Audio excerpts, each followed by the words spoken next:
Zoom and boom, everyone. Long time coming this episode, but you're only here for the month of March. It is a loaded episode as always. Episode 65, according to Dash Bros. Yes, long time coming. We have a lot to get to in a very short amount of time to do it. Sorry, that's my fault. I ate breakfast and fell asleep. Yeah, we were going to get this going at like noon and ended up now about 1:15, but that's all right. We'll try to get through this as much as we can and as quickly as we can. Got a lot of stories, sports-wise, pony-wise. Oh yeah, lot to get to as always. So and of course a couple. Yep, as always. Couple of topics. As always. That's looks like about 1/3 full. Holy shit. Yeah. Since we always start with pony though first, because we always go into the soapboxes, we of course we would be remiss if we did not mention the exciting G5 news around the corner. Okay. With the not one but two series coming. Tell Your Tale and Make Your Mark. I believe one is in April and the other is in May. One is going to be more just a YouTube exclusive, I believe, short episodes in the pony lifestyle, which not a fan of, obviously, but those are going to be more like short, just snippet stuff. The one I'm looking forward to is in May, which will be still on Netflix, and it's more in the movie style of things. The biggest difference, though, is a completely different voice cast, which honestly, and I'm not surprised about it, to be completely honest. We kind of figured that would happen considering the big names they got for the movie. It was kind of figured that it'd get, so, but we'll see how it sounds. We'll see how it comes about. But of course, so had to jump in with that first in case no one else was aware if we're really under a rock in the pony fandom. And saying is that this is not for kids. For all you G4 purists, go fuck yourselves. Oh gosh, yeah. Twitter is really going after that save MLP, save Gen 4 dickhole that keeps posting.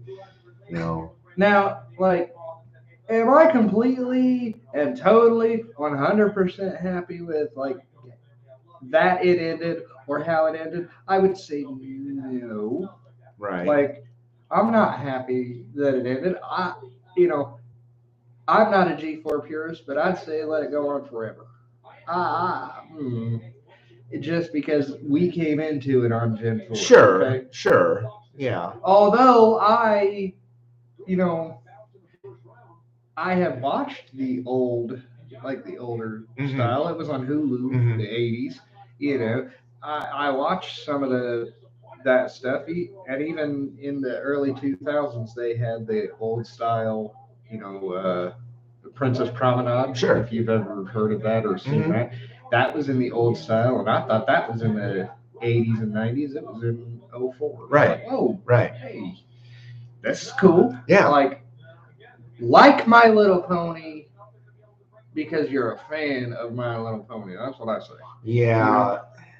Look, I get it. Pretty much like it all. I get it why people were disappointed with the ending, or I don't. Or the only thing I was mad about was the twist, was the fact that Grogar was Discord all along. That rubbed me the wrong way, because you hype Grogar all season and then it turns out to just be Discord testing Twilight. That's just rubbed me the wrong way. Not that I'm mad about it and say no, do it over. I'm not like that, but it just kind of But no, the individual that does this Twitter account clearly did not like the ending, did not like the way it ended, wants the whole series redone, which now that's way to have the whole series redone, maybe have the ending done a little better, a little differently, maybe, right, but have the whole series done because of the way it ended, that's ridiculous. Right. So I'm surprised he ain't canceled. No, I think the fandom is trying. I think they're definitely trying to do so. I'm sure several in the fandom have blocked him, obviously. I'm not a proponent of cancel culture, because cancel culture says everything offensive. No. True. But there are things that do need to be canceled. Oh, yeah. There is poison, I would say. Yeah. I'm sorry to say, but when you keep trying to drill something like that into the fandom's brain and you don't stop, and you don't get the hint. There is poison in the fandom. Yeah. That's Toon Critic. Yes. We will not mention much on him. Yes. There's a whole video on my channel of that. Fricked upness. Yeah. He was the poison in the fandom, and we got him out. Anyone that's a pedophile. The FedEx Indy shooting. To be with Applejack forever. The neo-Nazism side of the fandom. That's clearly an issue. Now I can see where that would come in. Yeah. Cutie map. Yeah. Holy. Yeah. Yeah, that's all Nazism. There's a whole article on the internet that shows why the fandom has a Nazi problem. I don't know if they intended it to be Nazism, but I can see where they draw that. Long story short, though, like if there's an issue that the fandom usually knows about, they go after it hardcore. Yeah. So to make sure that it is not the dominant way of the fandom. Just so we're clear. So. All right. And of course, you got the big names saying this is bullshit. Oh yeah. Take it from us. Oh yeah. We have been in the fandom. We are creators, YouTube creators, be it and me slash music creator. Guests of guests of honor, who like the big names. Yeah. If some podunk, I'm sorry to say, but speaking of that, here's a surprise for you that I never thought would happen. Guess what I did last night? I applied to be a CG at Winnie City. What? A community guest. Yes. I applied. Yeah, I don't know about that. Because usually, dude, I've done everything at Winnie City basically except be one. Like, why not just take a shot? I'm not saying I'm guaranteed to get it, but like, he ain't that famous. I'm sorry. But why not take a shot at least? At least take a shot. Yeah.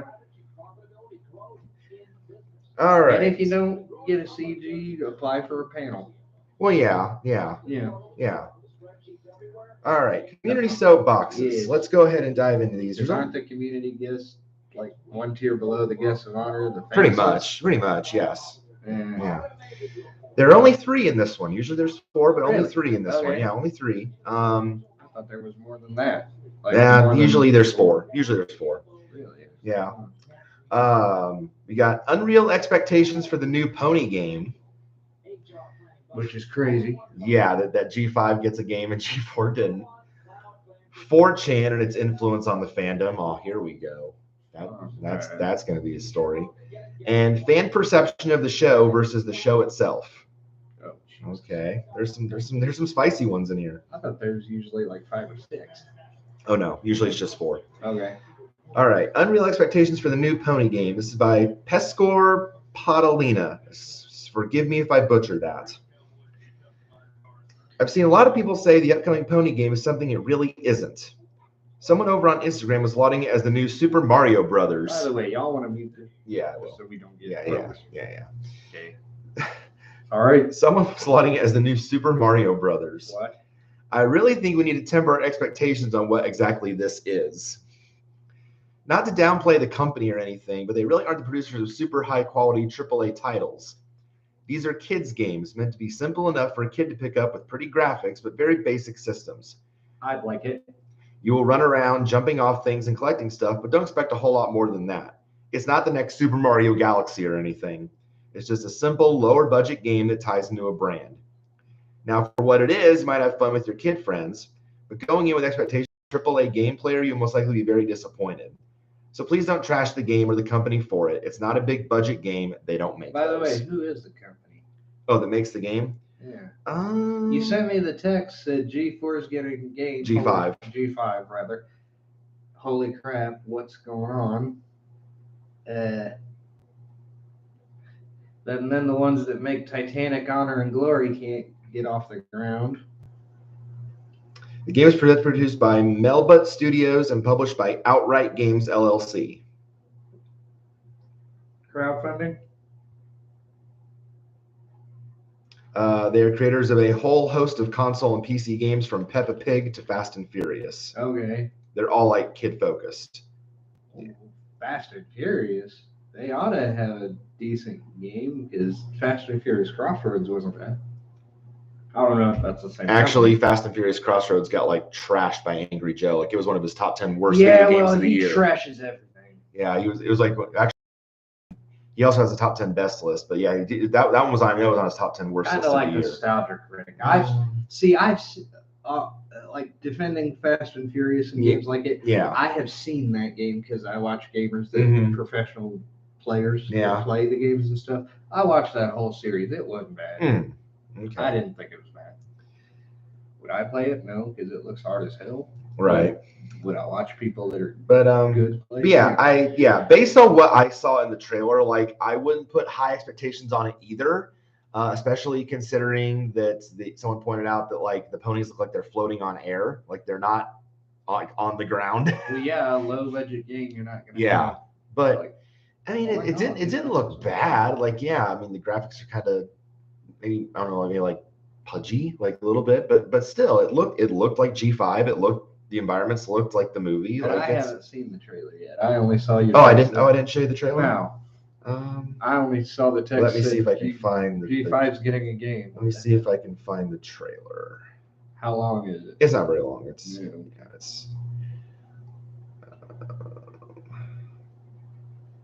I should put in video game trailer, shouldn't I? Instead of just getting the series trailer. That would probably narrow it down a bit. There we go. We're doing a stream on YouTube and watching YouTube. This is it? Yeah. Welcome to My Little Pony, a Maritime Bay adventure. Join Sunny Star Scout in this magical new story.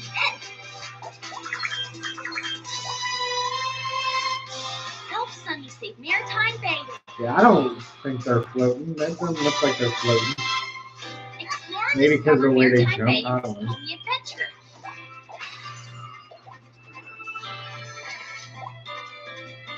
Unlocking magical powers and customize Sunny with lots of accessories. Play amazing mini games with a friend.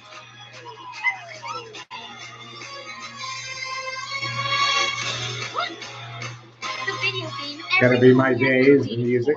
Yes. It's gonna be my days. My Little Pony, a Maritime Bay adventure coming spring 2022. Okay, how much is it gonna be? Like price-wise? Yeah, I don't know if they revealed that or not. I mean, considering it's low budget, I would think it's probably not going to be. I would expect it not to be pricey. If it is, I will be shocked. I'm trying to think what outright games have put out in the past in terms of their price range. I would expect maybe like somewhere around like maybe like 20, 30. I've never heard of them. I wonder if there's a Wikipedia page on them. I don't know how much you trust Wikipedia because anybody can edit that. Oh, I know, but they'll at least show like what they've. But then again, I've researched on Wikipedia and. They're a British video game publisher focused on licensed games, mainly based on family-friendly properties. Yeah. Let's see. They've done Ben 10 games. They've done Hotel Transylvania games. They did Adventure Time games. Paw Patrol, DreamWorks Dragons, Dawn of New Riders. They did the Ice Age game. They do the Race with Ryan series, the Jumanji game, the Gigantosaurus game, Troll Hunters. What are we looking at as far as like an average price, though? I mean, I know we still sell some of these games in Walmart, and honestly, they're like the value stuff. Like, were they always that low, or? I want to say like when they first launched, it was probably about like 20s, like the $20, $29 range, and then eventually they went down to 19, and now some of these are down to like $14.88. Okay, I just got FIFA. I just got FIFA 20 for the Xbox One for like $7.99 last night. So I don't expect it then to be very expensive. And I know they're. See, they're making for the Xbox One too, and I think you can also play that on the Series X, which I have now. Yes, yeah, they're putting it on every system except for PS4, which is interesting. Huh? Yeah, they are not making a PS4 Yes, version. they Have are. you noticed? Then why was the logo not in the trailer? It was. I only saw X, S, PS5, Switch, and Steam. Go to the end of the trailer. Unless the PS4 boxes look a lot like the PS5s. Like, go to the end of the trailer. It showed it. Oh. Well, it shows up there as on the Wikipedia as part of it, but it's fair because it was only the PS5 logo. Go to the end of the trailer.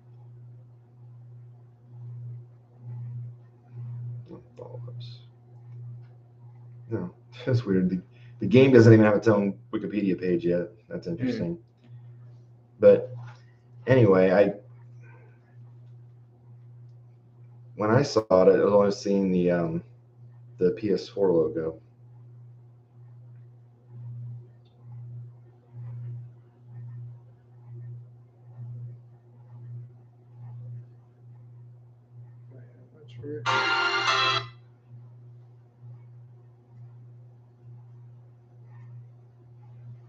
See, PS4.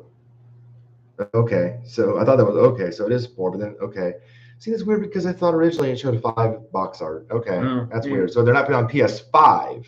There's a PS5 exclusive version. Okay, I messed those up. I thought it was PS5. Okay, so PS4, Xbox Series X and S, One, Switch, and Steam. There you go.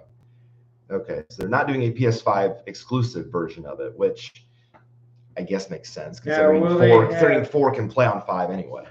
Now, will they have an Xbox Series XS version and an Xbox One? That's interesting. Will they do that, or will it be both? Yeah, both on one disc. Yeah, that because I think pretty much every Xbox One will play on X and S. Yes. Or X. Yes. If you have hard copy. Yes. All right. So, anyways. Next, here we go. Is that article done? Yeah, it's done. That one's done. Fine. 4chan and its influence on the fandom by Rochester. A few weeks ago, I watched the Friendship is Witchcraft Jenny documentary and was really surprised at what it contained. I'm relatively new to the fandom, having only joined in 2017. Oh, nice. Cool. And I had no idea that the roots were so heavily built on 4chan and its weird culture. It definitely explains why so much fan content leans toward not safe for work. One thing I never understood is I don't find ponies attractive at all that way. I don't either. Anyway, I want to do a short soapbox on what 4chan's culture actually is. I will never go to the After Dark vendor hall. Right. Do never go there. I've always felt like it was the counterculture of the 21st century, where people rebel against the norms just for the sake of rebelling, not even because they like it. This can be extremely dangerous for the perception of anything tied to such a movement, as it immediately labels all of them as deviants. How is 4chan even able to be there because of that? You can ask the same question about Derby Brew. It's in a similar vein, i.e., cloppers in the brony fandom, yeah, or people that are so obsessed with ponies they've tied their entire sexual identity to it. I've seen a lot of people say stuff like "mayor is all that matters" on Twitter, and I think we should consider tempering this back, because it only makes us look even more weird than we already are. Yes. We are a diverse fandom filled with different types of fans, and this is a side we definitely should not be putting forward if you want any kind of acceptance in what we are into. There you go. Of course, that might not matter at all for most of you. I think a good chunk of the fandom has already resigned itself to being deviant or weird, and almost holds it up as a badge of honor. In fact, I think a lot of people on the internet fall into this mindset. Hopefully it's not too damaging in the long run, but not being able to show friends or family the fandom I'm involved in has always been a struggle for me. Aww. Buddy, you need to watch the Brony documentary. Yes. Brony's the Unexpected Adult. Fans of My Little Pony, yes. I watched it, loved it. Yeah. In fact, there was I know, on time, but one that I want to point out to that, or it was maybe the documentary that I watched, the other one, was a dad and his son liked My Little Pony. And he was like most people of society that don't know the fandom. This is just for girls. You're fucking weird. Mm-hmm. But he says, Dad, watch it with me. Watch a couple episodes, and you'll see. He says, and I got to tell you, he says, I watched it, and I realized what my son was getting out of it. And then I went to the convention with him. It's love. Yeah. You know, we all, you know, not to sound weird or nothing, but my legs are tightening up just thinking about it, because like the emotions to it, we love each other. Mm-hmm. You know, the last one we went to when Thank You for the Fun. Oh, Vocal Score. Yeah. Yeah. When Vocal Score played that song at the convention, Yeah. the couple, it was a guy and his girl. They were a couple, teenagers, early 20s maybe. They were crying. Yeah. Like the girl was bawling and just clutching onto her boyfriend, Mm-hmm. just sobbing. And I just so badly just wanted to reach, like I was right behind him. I was in the row behind him. I just so badly wanted to just reach and, right. We're with you. Right. We're crying too. Yeah. We love you. Yeah. We'll cry with you. You know, and another thing is they start singing This Little Light of Mine, you know, at one of the conventions. Yeah. Like one person does it, then the whole row does it. Before you know, 6,000 people in the main hall Right. are basically screaming this. Right. That is, you know, and I'm not saying the weird love. There is weirdies. Yes. That even go to any city. Yes. But we're not into the furries and the people that have tied the sexual identity to it. We're not that. Like me and him, we're not that. And I refuse to let people think that we're all fucked in the head. Right. We're not. No. Like, but it's, you know, we're there for one purpose. We are all there because of our love for the show and the people. Yes. You know, Brenda Critchlow. Voice of Sakura. Yeah, Voice of Sakura. Sat with my wife at the sponsor dinner. Actually, it was my wife that went to her table. Yeah. Sarah introduced Brenda to me after the dinner. And Brenda looked at me and says, that woman didn't, you know, talk about anything else but you, you know. And this girl hugged me so hard, she could have been a chiropractor. Right. Because she adjusted my back. Yeah. It really was. And then Kiara Zani. Yeah. Voice of Daring Do. Daring Do. The one that I think you and me both sat with her, right? Yes. I was at Kiara's table. Yes. You know, so like loving, and you know, she talked to everybody. I loved that because. Or was I at Marika's table? You might have been. I was at Marika's table. You were at Kiara's. I was at Marika's table. Instead of one fan dominating the whole conversation, Kiara went around the table, everybody, and said, "Hey, now it's your turn. Now the light's on you. Tell me a little bit about yourself. Tell me a little bit about yourself." And through that whole weekend, anytime I saw her, she either hugged me or we did a fist bump. Yeah. You know? Yeah. Like, no, Kiara was great. And we still talk from time to time, even after. Sure. For a little bit. Sure. She would tweet that she's getting ice cream or something, and I would respond and tell her that basically, honestly, hey Kiara, love you. Right. You know? Right. Because we build those. You do. Yeah. Friendships and relationships. Absolutely. Even with the voice actors. Absolutely you do. That like, yeah. It's like, I know these people, you know? I can't tell you how many times after I Zoom chatted with him at TrotCon online, how much Cody Howard has either liked my tweets or tweeted back at me. I bet. Yeah. Because he was very appreciative. Cody Howard is the voice of Terramar. Okay, yeah. Or sorry, Cole Howard. Sorry, I apologize. Cole Howard. Yeah, I can't tell you how much Cole is has tweeted, either liked my tweets or tweeted back at me, because he was probably the voice actor that honestly has been the most like fascinated with the fact that I do parodies. Like he was into it. Like when I told him, and he's like, they're so cool. And then I showed him all my covers. Like, you do covers, album covers too. I'm like, yeah. I was like, that's so cool. Like he wasn't just doing it for like show. He was like, he was literally into it. And I thought that was so, and he was of course, very grateful that I did a theme around Terramar, of course, naturally. Kiara Zani, same way. I told her I was involved in Special Olympics in Indiana, Cass County at the time. Yeah. And I'm telling you what, this girl's face lit up. I mean, she could light a room when I told her that. Nice. She says, that is so good. That is so cool. Special Olympics is such an awesome organization. Yes. And that is so cool that and it's not just. Right. No, it's legit. They take a vested interest in fans if they know they're fans. Yes, absolutely. Yeah, they do. Mm-hmm. In other words, please don't 4chan in public. Yeah. That's well said. It's fine if you celebrate in private, but it's very easy to take out of context and mark the entire fandom as. Exactly. Yeah, that's well said. Right with you there. That's well said. So. All right, last one. Fan perception of the show versus the show itself. I don't know what that is. This is by Peace Pedal. These are all 3 new I think contributors. So. Yeah, we usually don't see our regulars in this. Excuse me. Does anyone else get the sense that we missed the point?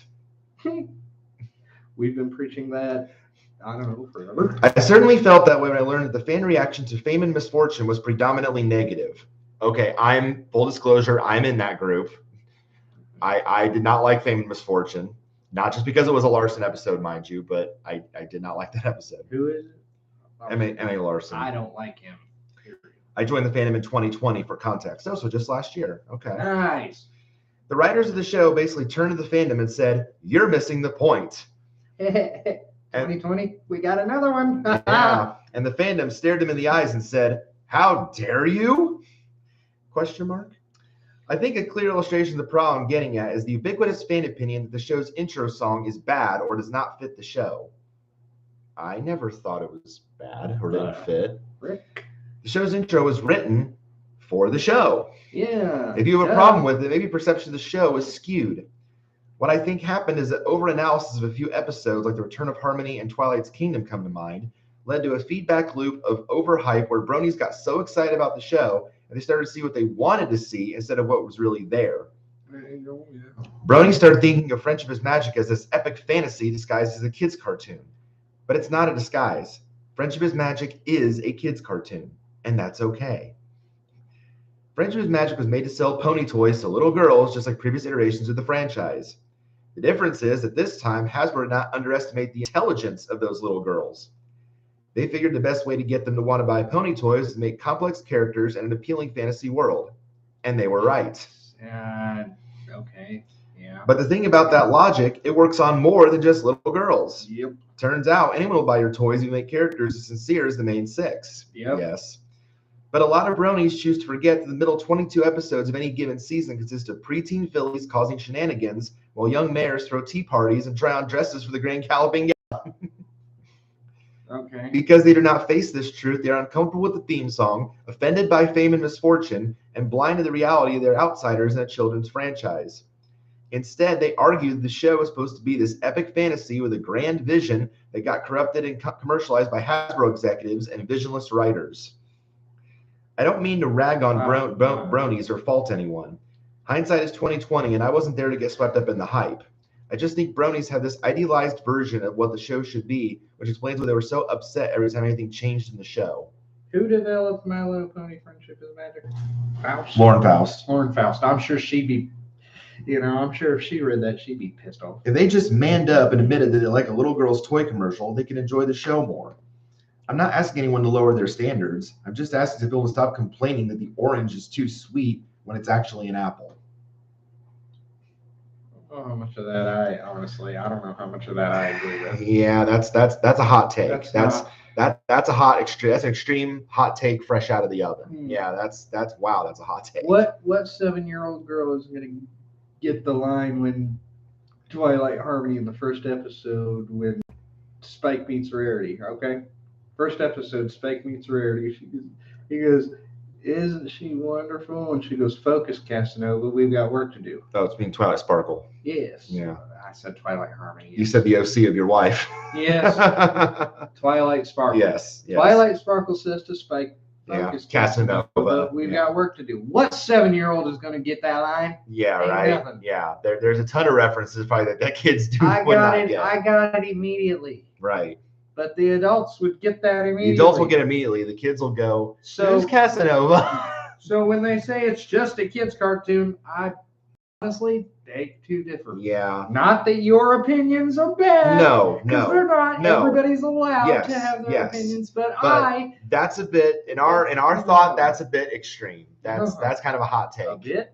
I agree with the fact that Fame and Misfortune I didn't like. I thought Isn't that where they make the book?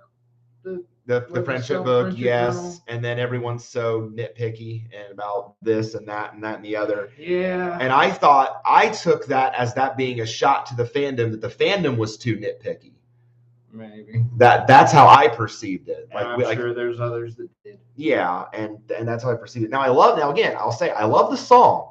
I love Flawless. It's a great song. I love the song from the episode.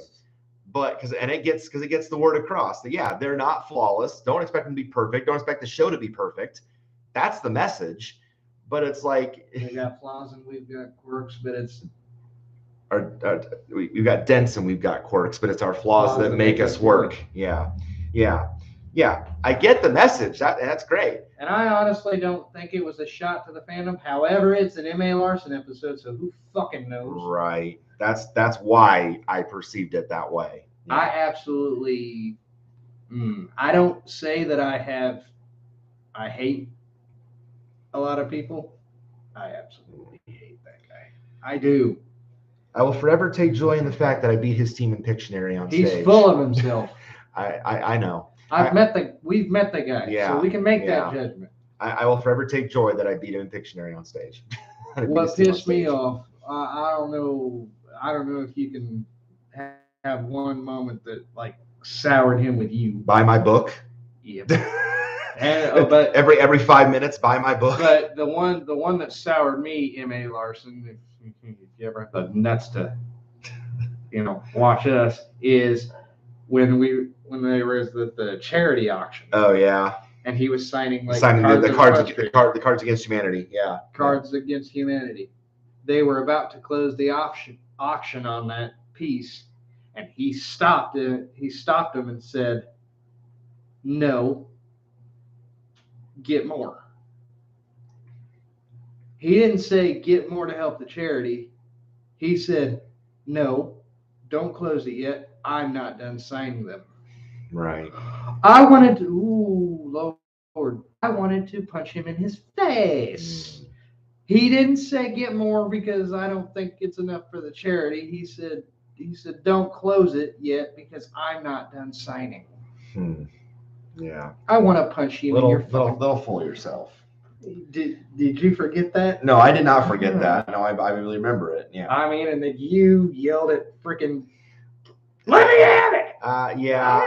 Not one of my proudest moments. No, I yelled at poor Vivid Syntax that I really wanted the bad sign badges from the guest of honor. Yes. He pissed himself.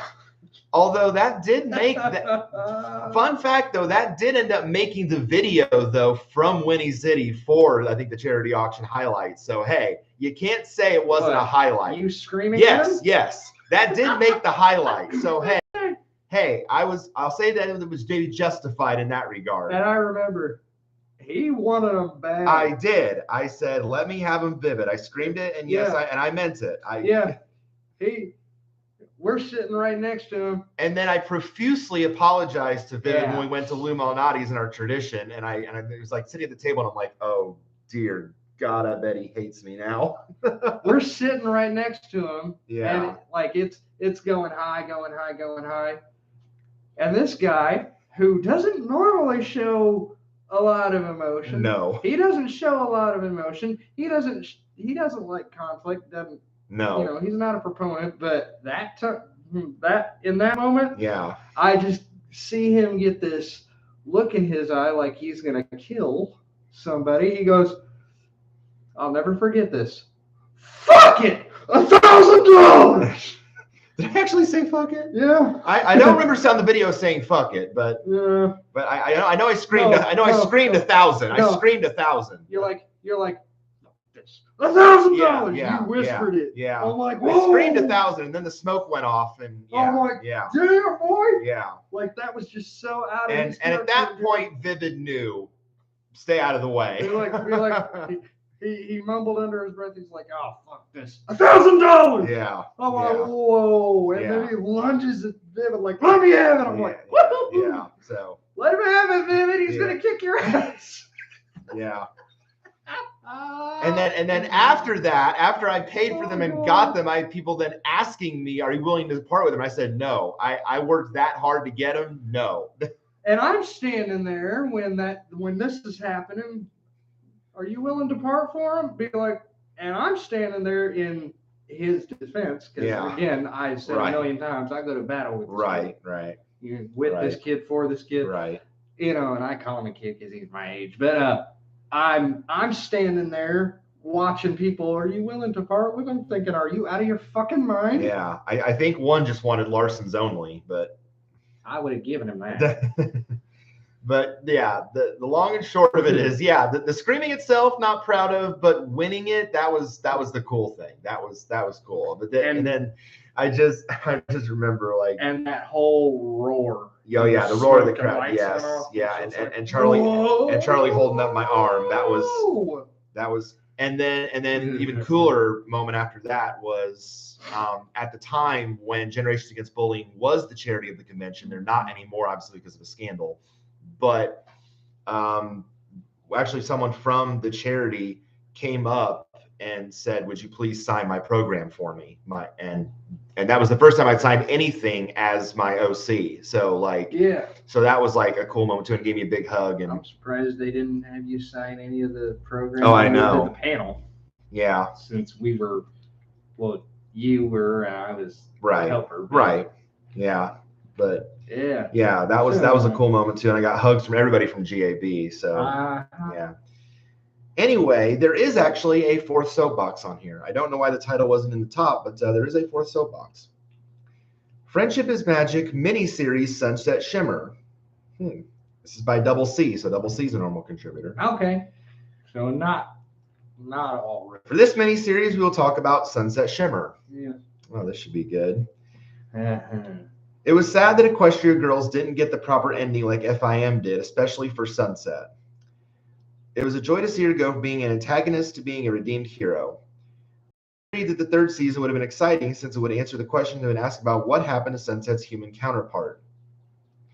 If y'all want something close, then I recommend you should watch What If Sunset Shimmer Returns to Equestria by Casey Awesome Animated Studio. Okay.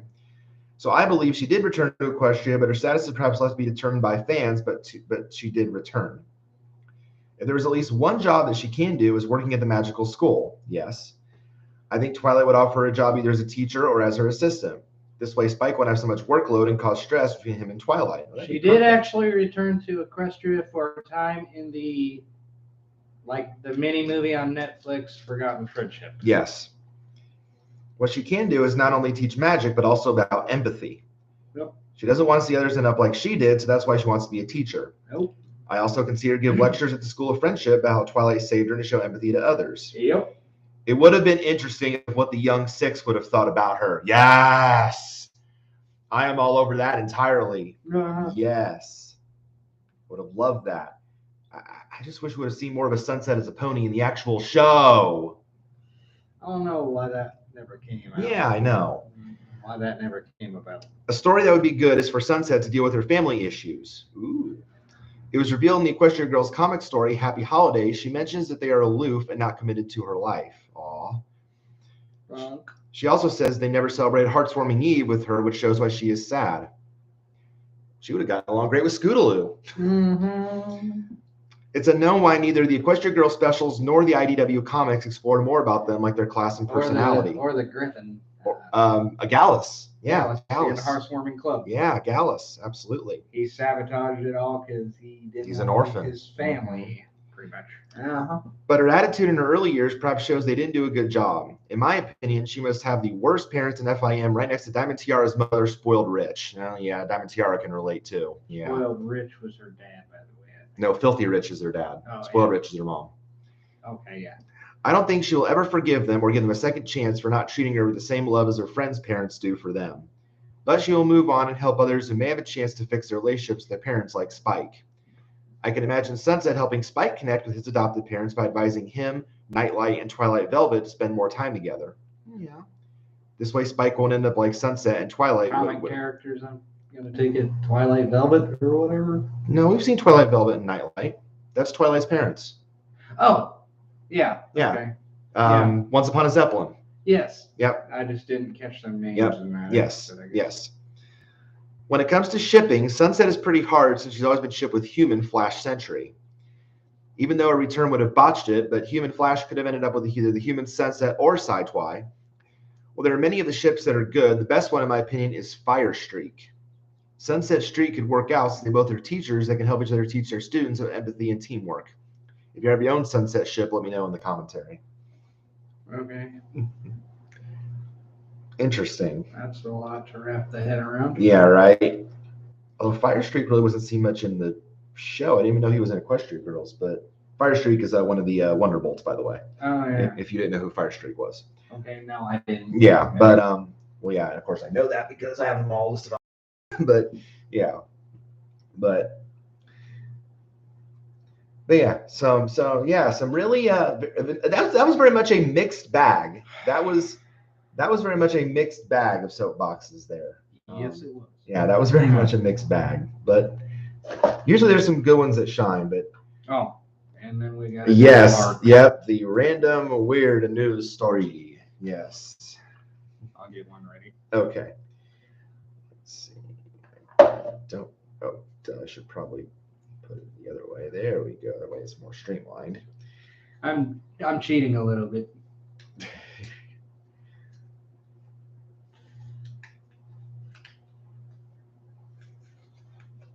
I don't need the desktop site. Thank you. Okay.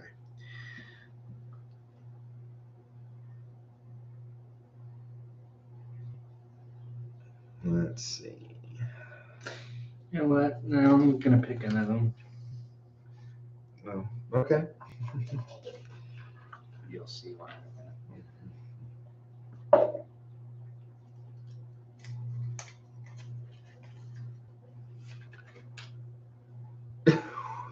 Wait, what?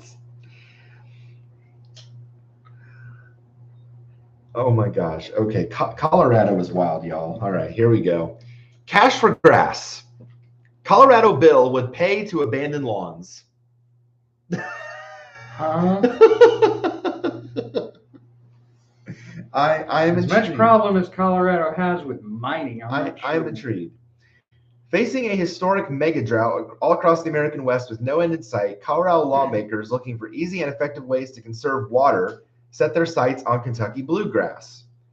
Not just Kentucky bluegrass, but all kinds of non-native grasses planted in front lawns, back lawns, green strips fronting businesses and apartment complexes. Those lawns take up about half the water used in Colorado's cities. There's not any more water out there, and what water is out there is becoming really expensive, John Berggren, a water policy analyst of Western Resource Advocate, said.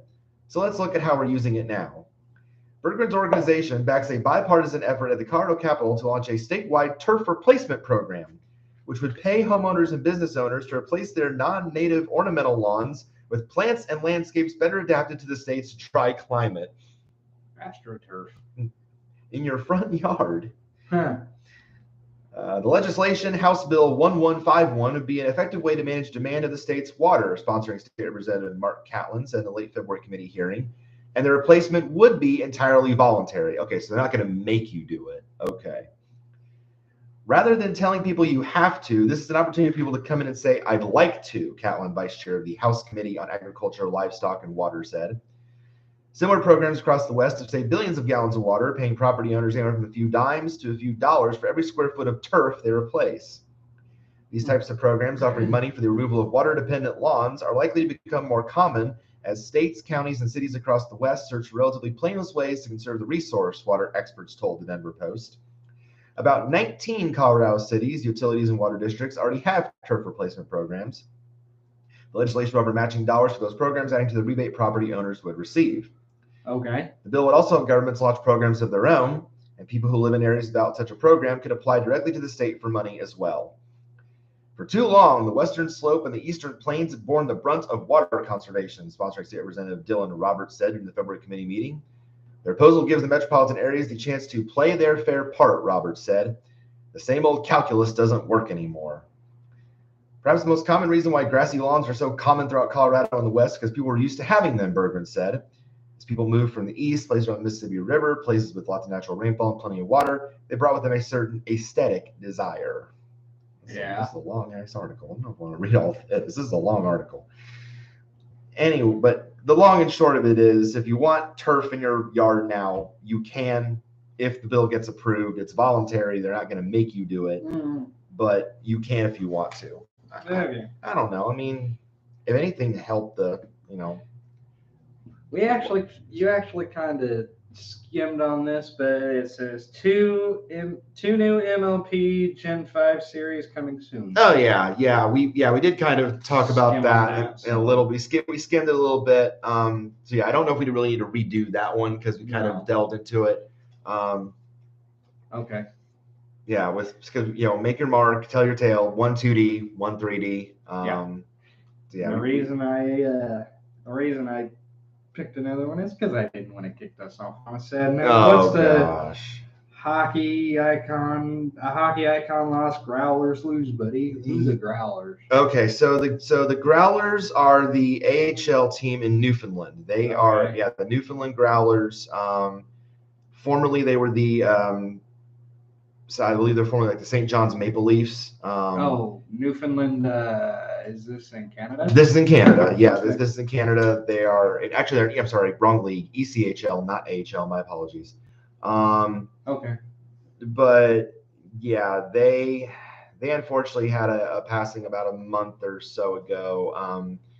Chris Abbott, who played their mascot buddy, the Puffin, who's beloved in that area for years, passed away, and it was just a huge loss because he's been the only one that has ever played that role. Like and normally like in the minor leagues, sometimes you'll have people that multiple do the role.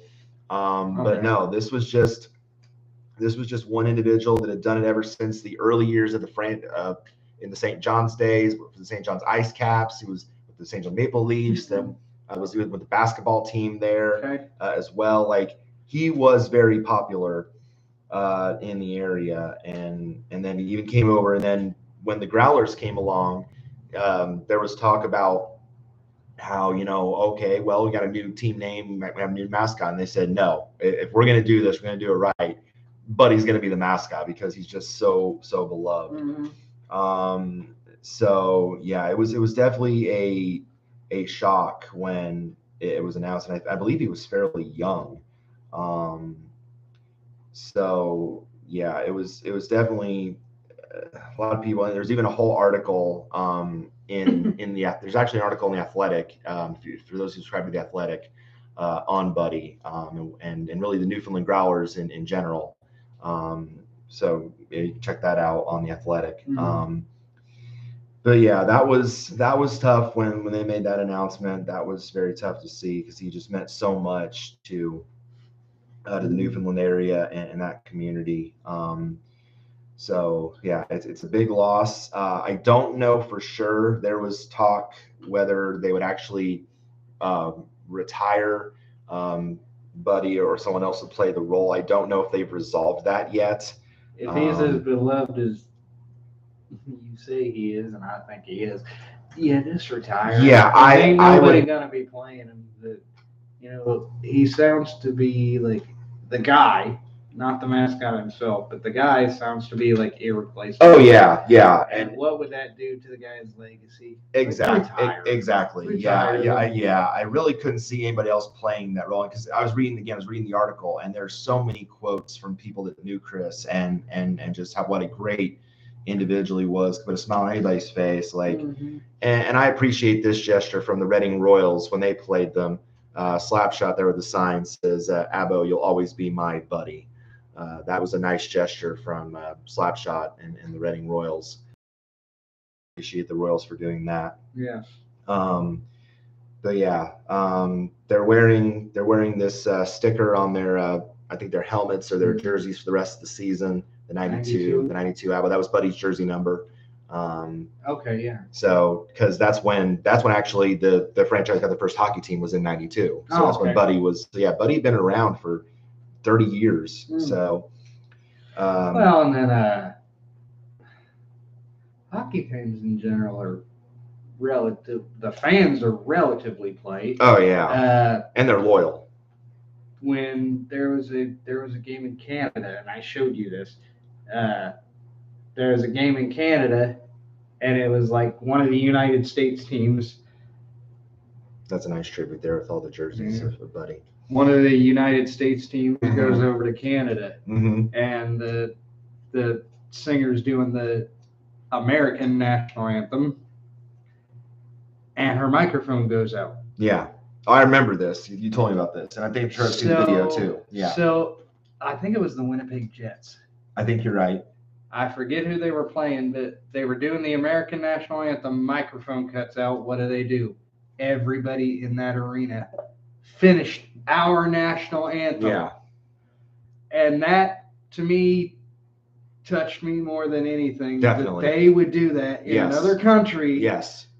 You know, that those Canadians know us and know our anthem to the point where everybody can finish the song. Absolutely. And I'm thinking, oh my God, I will never disrespect Canadians again. No.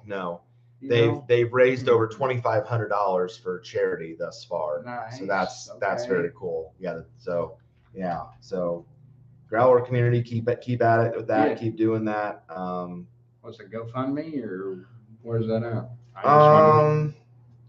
They're selling stickers through their online store and in person. All proceeds will go to Growler's Gift to be donated to charity in Chris Abbott's name. Okay. So it's through the store. So keep at it and get that money up there. And then someone made a comment that it'd be really cool if it hit $9,200 in honor of the number. Do they have a number they're trying to hit, or it doesn't say. I think they're just going to take anything. Okay. But yeah, I think someone made the comment that it'd be cool to hit 9,200. How about 92,000? Yeah. Yeah. Anyways. But yeah, so big loss, but hopefully some good will come out of that in terms of the charity. That would be really great. All right. Under review, Rangers screwed versus Watt. Oh gosh, yeah. Let's talk about a controversial. To me, I thought this was a good goal that should have counted but didn't. Yeah. So when I watched this live on NHL Network, let's see if there's an actual. Yeah, here we go. First thing you search Rangers Wild to get Rangers Wild no goal. All right. Here we go. Had a role in putting together that entire program. Outstanding. Played by Talbot. Look for the air there. Around the middle, it's Panarin. 6 skaters on the Rangers. Ryder with Panarin. Now to set the scene, the Rangers have an empty net, and they're down 3-2 late in the third. They're attacking the Wild zone.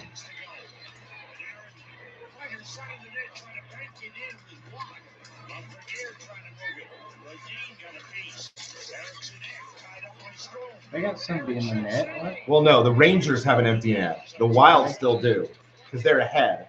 Okay. So the Rangers are attacking, looking for the tying goal, the extra man. Okay.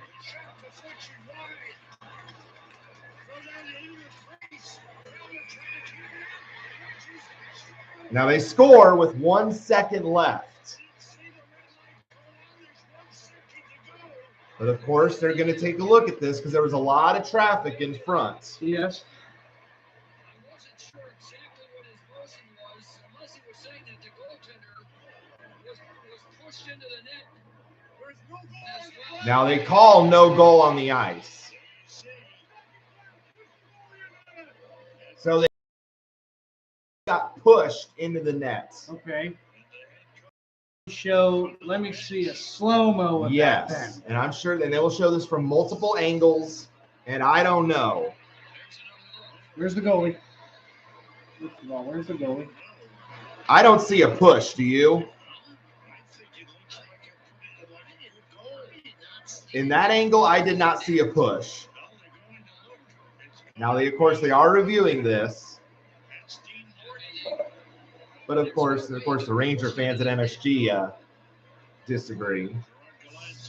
But yeah, you look at it. Where's the push? Where's the puck? I mean, the puck goes in behind Talbot. It goes in behind him. Okay. But I don't see a push at all. Not by the shooter. I didn't see that. Yeah. Where's the push? Talbot's trying to get it. It goes in behind Talbot. It was in the net before he moved it all. Where's the push? The hell? Okay. 1 second left on the I've seen enough to know that's bullshit. wasn't an issue.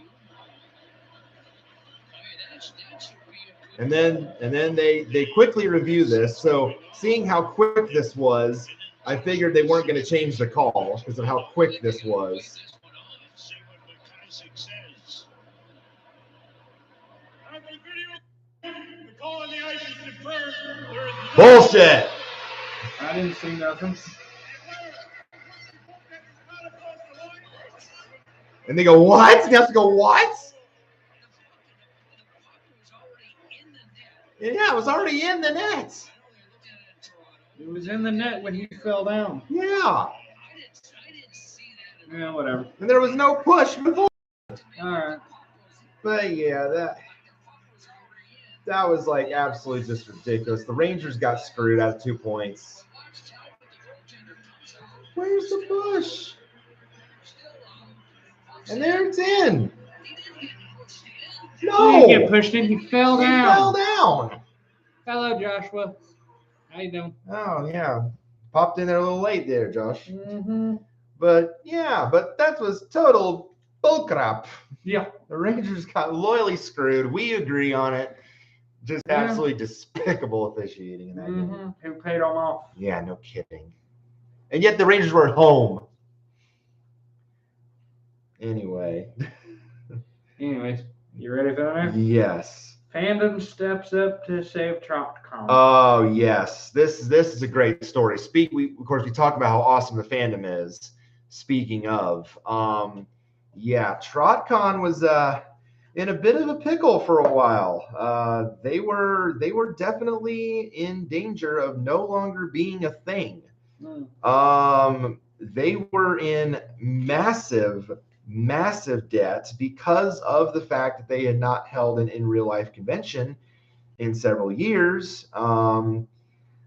They were pretty much like $20,000 in debt. Like, yeah, it were very much in danger of not happening. Well, as soon as TrotCon posted that announcement, and as soon as they put up the fundraiser / GoFundMe for it, let's just say the fandom raised that in a little less than 24 hours. Dang. In the same day. Yeah. Mm-hmm. It was absolutely incredible. And then it's like, and I believe it's still up. Yeah, the donation page on TrotCon's website is still up because they've also done incentive tiers to where if they hit certain points, they're adding to TrotCon. Like, yeah, stretch goals. So they hit $25,000. So all attendees now get free cotton candy and popcorn. Okay. They hit $30,000. So now there'll be a community guest pie eating contest. Okay. And they hit $42,069. Don't know what that number entails. But now they're also going to get a ball pit. Huh. So yeah, they are now at 65% of a goal of $50,000, which if they get $50,000, they get a bounce house. So why are they trying to raise 50 if they're only in debt 20? Probably to make sure that they have more for many years to come, Yeah, maybe. just to keep it going.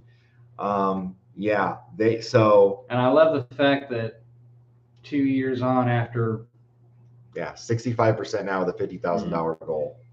And years after Gen 4 goes off, I love the fact that the fandom is still this strong. Oh yeah, I really do. 6,312 unique donators on the page. So kudos to everyone who has. It definitely shows that how much we love supporting our conventions and how awesome the fandom is. Yeah, so that was so cool that they're able to raise it in less than 24 hours, and they're still going. That's what's all the more awesome. So kudos to the fandom for being so awesome. That was very, very cool to do that. Hopefully no other cons will have to do that. I hope not. I really, really hope not. All right. Next one. And then Charlie and Michelle Worthley buying Winnie City. Yeah, they saved Winnie City and Cider Fest, literally. Yeah. They bought them. Yeah. They literally saved them because Corgi was in deep shit. And well, at least they bought Winnie City. I don't know. It was both. It was a package deal. They bought the rights to Winnie City and Cider. It was both. Cider Fest. So not only does Charlie share them, he owns. Yes, he owns them. Yeah. He owns the name. Yeah. So. Yeah. It was actually Michelle's idea because Michelle kind of did it without really Charlie knowing about it. Bought him as a Valentine's Day gift. Yes. Yeah. So that was very awesome of Michelle. Must be nice when Charlie don't have a job. Yeah. Right. Yeah. How much money are they making just on her? Honestly, I have no idea. A lot to do that. Yeah. Oh, definitely. Yeah. Holy shit. Yeah.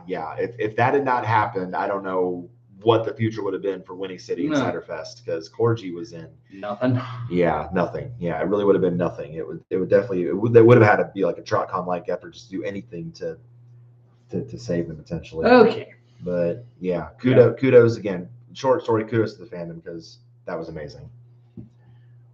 Not to make a pun to this topic, but I don't know why this is such a big deal.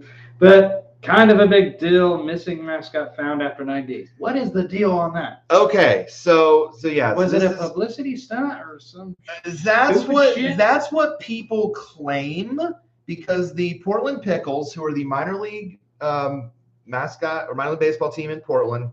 I'm sorry, but that just sounds dumb to me. They are known for a lot of hijinks. They are. But they insisted that this was legit. They insisted because Dylan the Pickle, who's their mascot, was coming back from a trip in the Dominican Republic. He was at the Caribbean baseball series there in the Dominican Republic. And they, of course, your mascot costume, they have these giant bags. Like they're huge. They're massive. And of course, you have to check it in to get it on the flight. Well, so they said to take Delta and they try to fly back to Portland. Well, the team discovers that the bag never made it to Portland. It's somewhere stuck at JFK Airport in New York. And so they're now scrambling, trying to figure out where the heck the bag is. Okay, so it wasn't the actual guy getting kidnapped. Oh, no. It was just the costume. It was just, I thought the guy that no. No, it was just the costume. Yeah. So they're freaking out. They're all of a sudden like, where is he missing?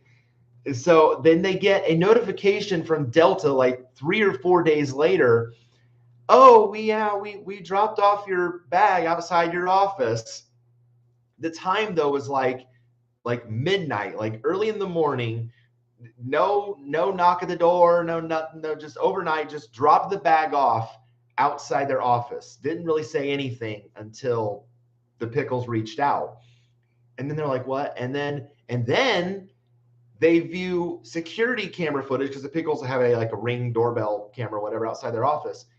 And about 3 a.m. that same morning, just some rando with headphones on, picks up the bag, walks away. Just swipes it right off the front porch of the Portland Pickles office. And so now over these next few days, there's like a nationwide like search, like, and yes, the Portland police did get involved. That's how you know this is legit, because the Portland Police Department got involved. Probably going to be legit. That's not somebody playing. It was legit. So yeah, so then there was this complete like APB, like if anyone has any information, they offered a big slew of rewards. Like there was like all these organizations and businesses. I think their rewards total were like $20,000 and just stuff. Like it was just, they were really trying to see if anyone had any information on this guy, finding out, where Dylan was. Then we don't hear anything until about, 9 days later. And the Pickles announced that they're going to have a little impromptu like news conference. And we're like, okay, cool. And then they have it outside this donut shop. And that's very well known in the area. And sure enough, they announced that Dylan had been recovered. And it was an anonymous individual, didn't want to be named, didn't even want any of the rewards. He just wanted Dylan back to the team. I wonder if it's the same guy that swiped it. Yeah, that's interesting. But the individual found the bag on a bus. He was riding the bus and saw some kids, messing with the bag, looking in it, messing with the whatever was inside. And the kids, when they got off the bus, didn't take the bag with them. So, of course, curious, this guy comes over and wonders what's in the bag. Sure enough, he opens it and sees Dylan in there. And it's like, oh, okay. So I need to, it was like, I'm a hero now. I'm gonna be a hero. I'm gonna do something to fix this.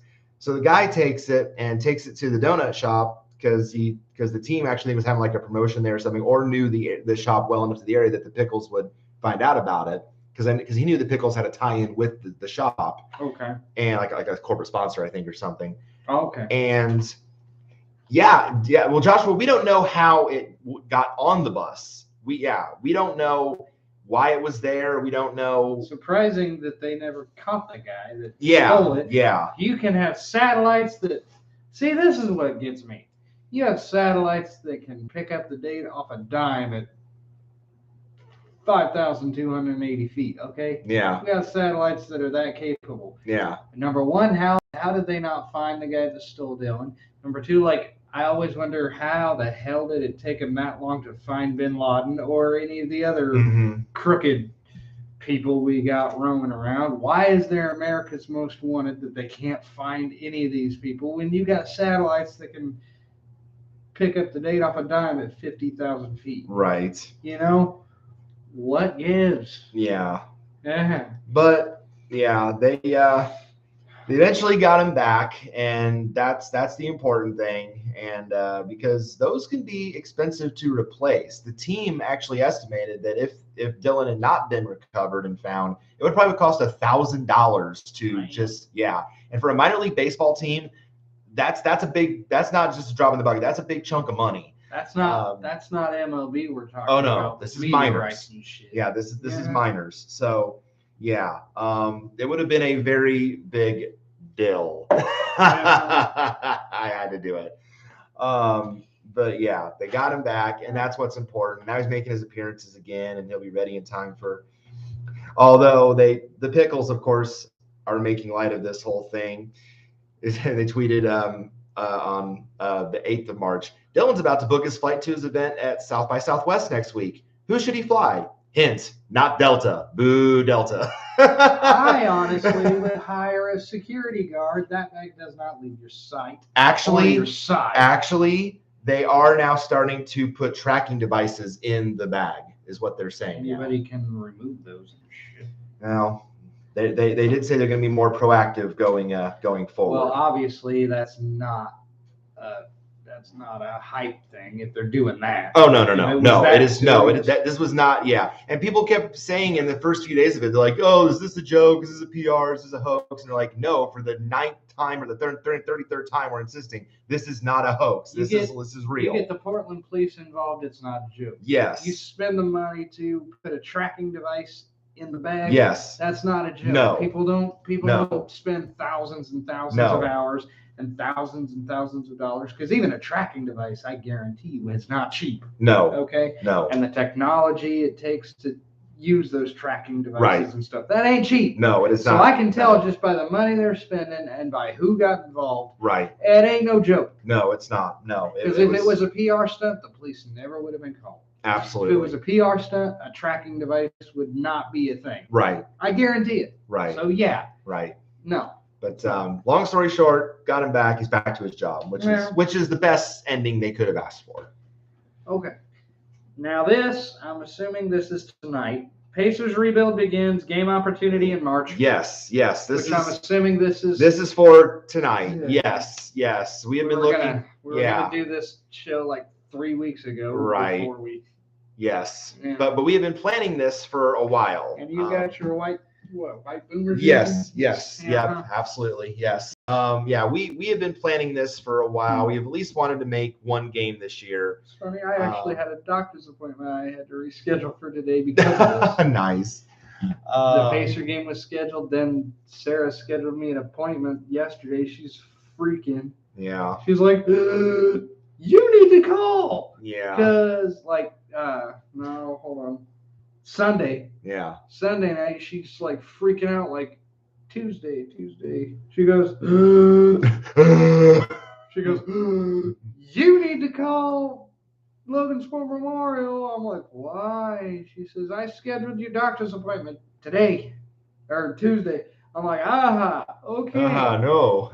And that was at 3:45. Yeah. There's no way we're gonna make a 3:45 appointment. Let's make the game. No. Yeah, So I had to call yesterday and schedule it for like April 12th, I think. Okay. But so we got that good. done. But we have been looking forward to this, obviously. Pacers, yes, are struggling this year. We're aware of that. It's kind of a transition year. They're 13th in the East. Yeah, 23-46. Wow, the Memphis Grizzlies are second in the West. And the Grizzlies are second in the West, but they will likely not have Ja Morant tonight. He is doubtful. Ja, J-A, Ja. Okay. He is doubtful with a sore back. So. And I say this. So what? Like, it's bad that. It's bad that Morant won't play. Yeah, that sucks because it would have been a nice matchup to see Halliburton, the new Pacer point guard, go up against Morant because Halliburton is at the peak of his prime. And the Pacers did have to make some moves at the trade deadline, obviously, to get into the rebuild, to kick off the rebuild process. They've got rid of Sabonis. They got rid of Karis LeVert. They got rid of a couple other players, but they brought in Tyrese Halliburton, Buddy Hield. And just like the Colts, how long is this rebuild going to be? They've been revamping for the past, I don't know how many damn years. I know. It feels like a reset every year. Trust the revamp he had. I did. On this wall. I did. But when it started to become a revamp every year, it's like, I don't know. I don't know. Yeah, but So, and he made the reference last night we were talking. Yeah. He says the Pacers have a chance because this guy won't play. I'm sorry, but I will contradict you on that. Because everybody's got to be talented to make that is game, true. But I will say the Pacers have been playing better of late. It hasn't translated into wins, mind you, but they've been playing games close. And one good player does not a team make, even though you said Ja Morant is what makes the offense go. Yes. Like, everybody's got to be talented to make the NBA. You don't make the NBA with no talent. So if they don't have any talent other than that, like, what are all they doing? What are all them doing? You know what I mean? Mm-hmm. Like, what are you doing in the NBA if one guy is all the talent you have? Oh, there you go. There's your game night special for tonight, by the way. What's up? St. Patrick's Day T-shirt for $15. Hell yeah. Goodbye. See you later. I'm getting it. Show that beautiful piece. There you go. There's your game night special. $15 for a green Pacers T-shirt. You got Sarah's number. Screenshot that and text her. Okay. But yeah, Last 5 games, Pacers lost at Atlanta 131-128. Okay, Lost by close. 3. Then beat the Spurs in San Antonio 119-108. Close. Lost to the Cavs at home 127-124. Close. Lost to the Wizards on the road 133-123. Mm. And then lost to the Pistons on the road 111-106. All close. Yeah, they've All been close they've been all losses. close. Yeah. So that makes me feel a little better. Yeah. They can at least put Oh yeah, up. they're hanging around now. Yeah, they're so I think they could give Memphis a game tonight. I really do. Yeah, screenshot that and Yeah. because Sarah and I were talking about merch There we go. and stuff. There we go. We were trying to research what the game night special was last night. Yeah, but Sarah- but we figured it wouldn't come up till the actual day. Sarah couldn't find it. He couldn't find it. He said it's like Hispanic night or something. There's I read somewhere too. Yeah, they're also doing. Yeah. which is okay. Yeah. Like send her the message. There's your game night special right there. I'm getting it. There we go. You got what kind of money you taking with you? We're taking a little bit. I mean, I still got a little bit left in my account, so yeah. We I guess Sarah moved some Yeah. into the Because second. do you remember that Gamebridge is a cashless facility? Yes. Yeah. So yeah, don't forget that. This we know. This I Okay. know. Yeah. And you're the one that Yes. told me because Yeah. we were talking how much money do you want to take? We were gonna take cash. Yeah. So we didn't like blow our whole card. Mm-hmm. And then Chris says, wait, it's a cashless facility. You're going to need a card. So Yes. Sarah did something. I forget I don't know how she did this, but I guess she transferred like $40 into our SecFed. And so we're going to use the SecFed part of it. Transfer a little more over myself. There we go. Yeah. There we go.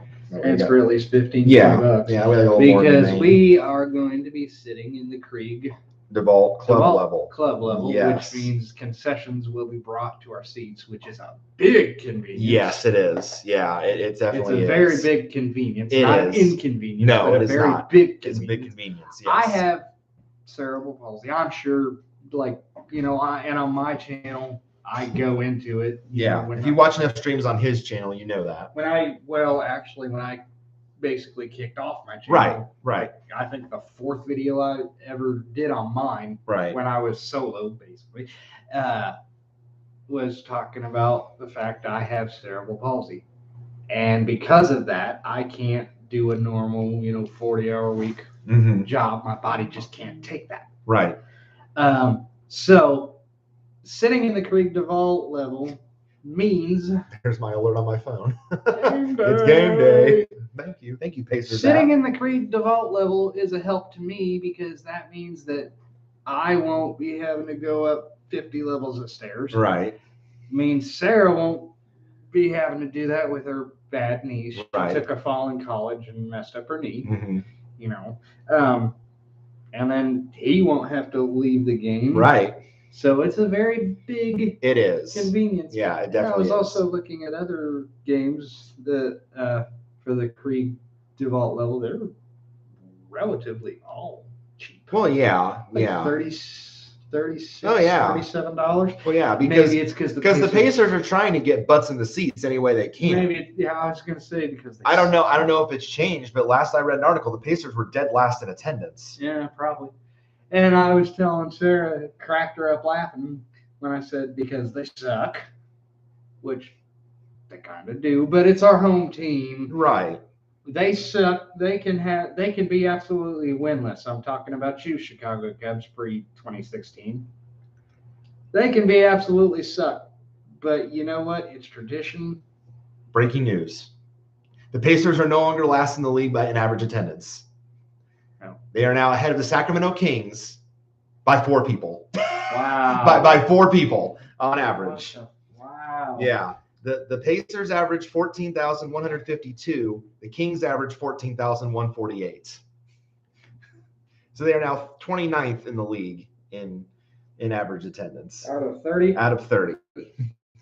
Yeah. So still toward the bottom, mind you, but they are no longer the worst. they're not even. Indiana Pacers tickets. Sarah commented, "Ha, lucko the Irish."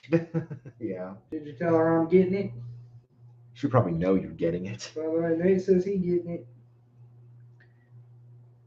They're actually not even the worst in terms of total attendance. Okay. Not even average. Like the Magic actually have worst total attendance, but they've played 2 less fewer games at home than the Pacers have, which is why their average attendance is a bit higher.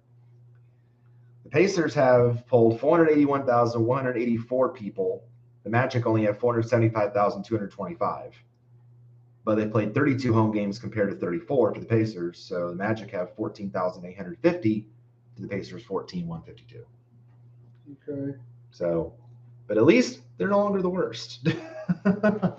And I believe what 120 would be a club level. Does it say?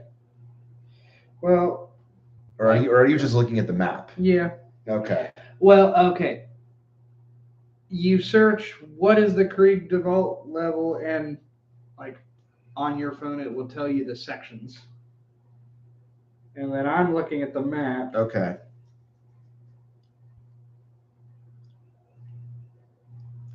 Consists of sections 101 through 108. I don't know where 108 is on here. Where's 108? Let's see. It goes 107, then there ain't no 108. 10 what to 108? 101. 101 to 108. Yeah, 102. Okay. Oh, that's the old seating chart. You've got an updated seating chart. Yeah. Okay, here we go. Cambridge Fieldhouse seating chart. There we go. I don't see a 108 on this map. That's really weird. Do you? Unless they consider these in the 100 section as well, they're just not numbered that way. 7, 8, 9. Because these are numbered. You see, these are numbered in the hundreds. Okay. So, yeah. So 8 would be club as well. So $56. So yeah, 101 through 108 and 110 to 120. Okay. So the only one that's not is 109.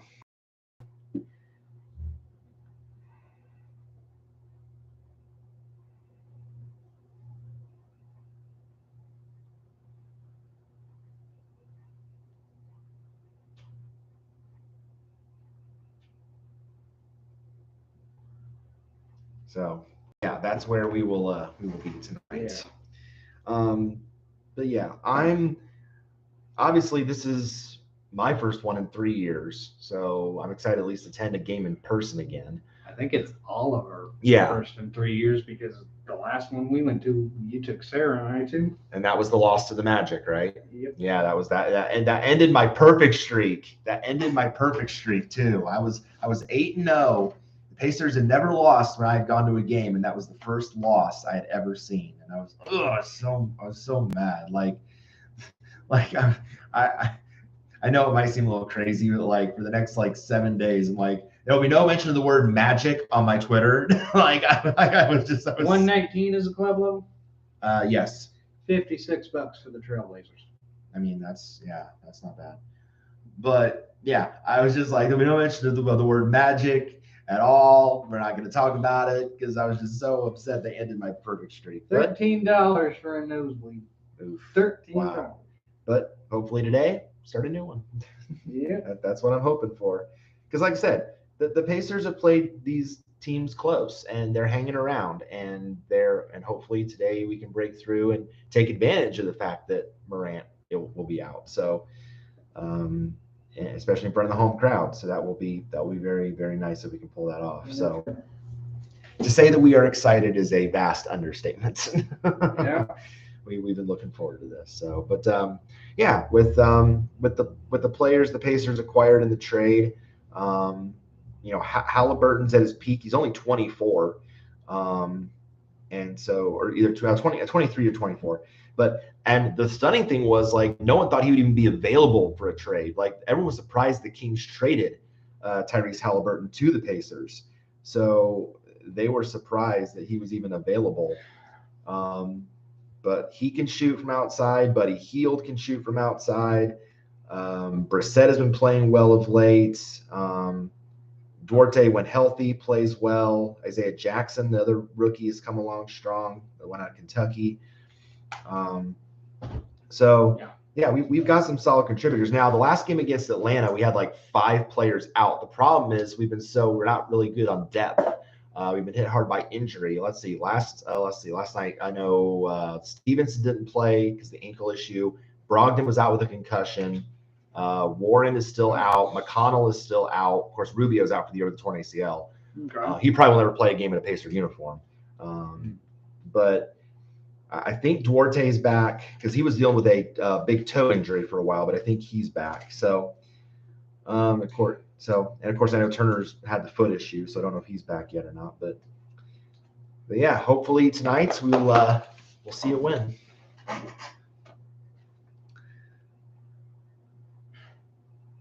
Bitch, you got a lot of tragedy in this one. I'm sorry. It hit hard when it happened. Okay. We're not going to end off on a sad note, so we'll just get okay. All right. Well, we're not ending on a sad note because you're filling out your brackets at the end of this anyway. Well, yeah. 2 icons lost. Louis Anderson and Meatloaf. I knew about Meatloaf. Who's Louis Anderson? Louis Anderson was the comedian. Yeah. Okay. He's the big comedian. He hosted Family Feud for a time. Okay. Yeah. Yeah. So they passed. Started the year. Meatloaf hit harder for me because I was such a fan of his music. Like he was rock. Like, okay, like he was like one of the embodiments of rock. And I never appreciated Anything for Love until about maybe 5 years ago or something. Really? Huh. That was always my favorite Meatloaf song. Okay, I remember hearing it when I was young, little. Sure. But and I'm talking little. I'm talking like 5, 6. Yeah. I would do anything for you. Right. But I won't do that. And then about 5 years ago, I'm just watching random stuff on YouTube. I see a Kiss video, because I have my family, my dad and my uncle. Well, my uncle still does like Kiss. My dad used to love them. And then he became a Christian, kind of got kind of away from it. Right. He's getting back into it now that his faith is stronger. Mm-hmm. But my uncle loved Kiss, so I looked at Beth because Beth is one of my favorite Kiss songs. Sure. Not the only one I know. Right. Rock and Roll All Night. Of course. Probably their most known. Yes. Famous one. But I like Beth, and it recommended Anything for Love by Meatloaf, and I'm listening to it. I'm like, I remember hearing this when I was little, but where have you been all my life? Now, my question: did you listen to the edited version, or did you listen to the full 11-minute version? Oh, yeah, you got to listen to the full version. Like, in order to really appreciate it, you got to listen to the full version with that intro, that kick butt intro. Like, yeah, it's long. That piano, the motorcycle revving at the beginning. You really, with that, you got to really appreciate it. Yes. I'm like, whoa. Yeah. Yes. I found the unedited. Fuck the radio. Right. Because they cut off 5 minutes. They do. Yeah, they do. Yeah. Which they have. They have to in order to get to play on the radio. Yes, but yeah, it's kind of like in a Gata Davida. It's the same way. That long version, like 17 minutes long. You got to shrink it down to like. Forget that one. I know that one. What, the one by Iron Butterfly? Yeah. In a Gata Davida. Yes. Don't you know that? Yes. Yeah, those long guitar and drum parts. Yeah. Yeah, they definitely had to shrink that one down for radio play. But yeah, to appreciate that song, you have to hear the full version. And of course, I, being a former piano player, because I did take lessons for a few years, I love the piano. Yeah. So the piano, I wasn't ever very good at it because I didn't take lessons for a lot of years. Right. But I know how to play a few chords on piano, and I've written some of my songs on piano. And took lessons for a few years, so I appreciate Yes. like good piano music. Sure. Yes. Yeah, and that was obviously his Uh-huh. signature song, but not his only hit, obviously. Which Paradise by the then- Dashboard Oh, Light. yeah. Let's see. Which then makes sense that I went to a Davy and the Midnights concert either the day that he passed or a few days Yes. after. Yes. And Davy, for the finale, did the "And I would do anything for Right. love, Right. but I won't do that." And then he says goodnight. I'm like, he's never done Meatloaf before. And then later, like the next day, I find out that he passed. Yes. And that And, was like, why. That was the like Meatloaf passed the night before the concert. Mhm. Davey does the Yeah. outro as the Yeah. finale. Yeah. Yeah. And then I realized that was a tribute. Yes. And then the next day after the Davey and the Midnights concert, I find out that Meatloaf passed. I'm like, Yeah. that's why. Yeah. Because he passed the day before Yes. the concert. Let's see. 2 out of 3 ain't bad. That's another. That's Yeah. another good one. Yeah. Um. Heard of that. Yeah. So yeah, there's just so Is many. it 2 out of 3? Yeah. Yeah. Yeah. There's so many iconic songs, and And you mentioned Paradise by the Dashboard Light. Oh, yeah, everyone knows Paradise by the Dashboard Like a Light. bat out of hell. Yes. Before morning. Yes. Yeah. Uh-huh. Yeah. So. Sorry, so- YouTube. so Don't just- copyright yeah. us, please. We're just doing tribute. So just a huge loss for the music Uh-huh. community. And then Louis Anderson, like he was just hilarious. Like there's so many of his good stand-up sets. And of course, the day after he passed, I was watching tons of them on YouTube. And like I know Laugh USA, the Sirius XM channel, was doing like his stuff all day long. Like it just stinks when like these big icons, you lose them like that. But again, you take time to remember what they did and what they meant for the entertainment community. Yep. and really embrace the time that they were Yep. here. So big losses, but never forgotten. Nope. Forgotten. Nope. Kind of makes me want to go get some meatloaf. And I'm not talking about the food either. Right. I'm talking about like The CD. Yeah. a tribute hit. Sure. Like greatest hits or something. Sure. Yeah. Anyways, just to say that I have it now that I can appreciate his music now that I'm Absolutely. not 5. Right. And my dad always, he would play Meatloaf. He played Paradise by the Dashboard Lights, and my mom and dad would sing it to each other. Sure. It's kind of like a funny, they were digging on each other, but it was like making fun, Right. of themselves, Right. like with themselves. And my dad would always, I'm gonna love you to the end of time, and if I Right. spend another minute with you, I don't think, damn, I'll survive. And mom would, boom, like, I'm just playing. Right. But he would be digging on her. Yes. He'd be ribbing Yes. her, and that's how he would rib her. Is he would sing that part of Paradise by the Dashboard Lights. Right. And then mom would sing, "If I gotta sleep another minute with you, I don't think I will survive." Right. And they would just dig on each other Sure. using that song. And now that I know it, now that I'm old enough to appreciate it, anytime they do it, I die laughing Yes. because I know what they're doing. Yes. And like it makes sense to me now. Again, because I'm old enough to appreciate it. And I'm like, are you guys, oh God, hide. Right.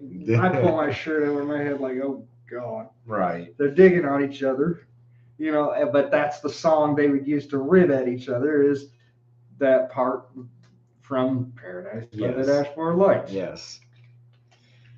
Yes, okay. And as I read this one, I'm going to say, I'm going to say a little bit on this one.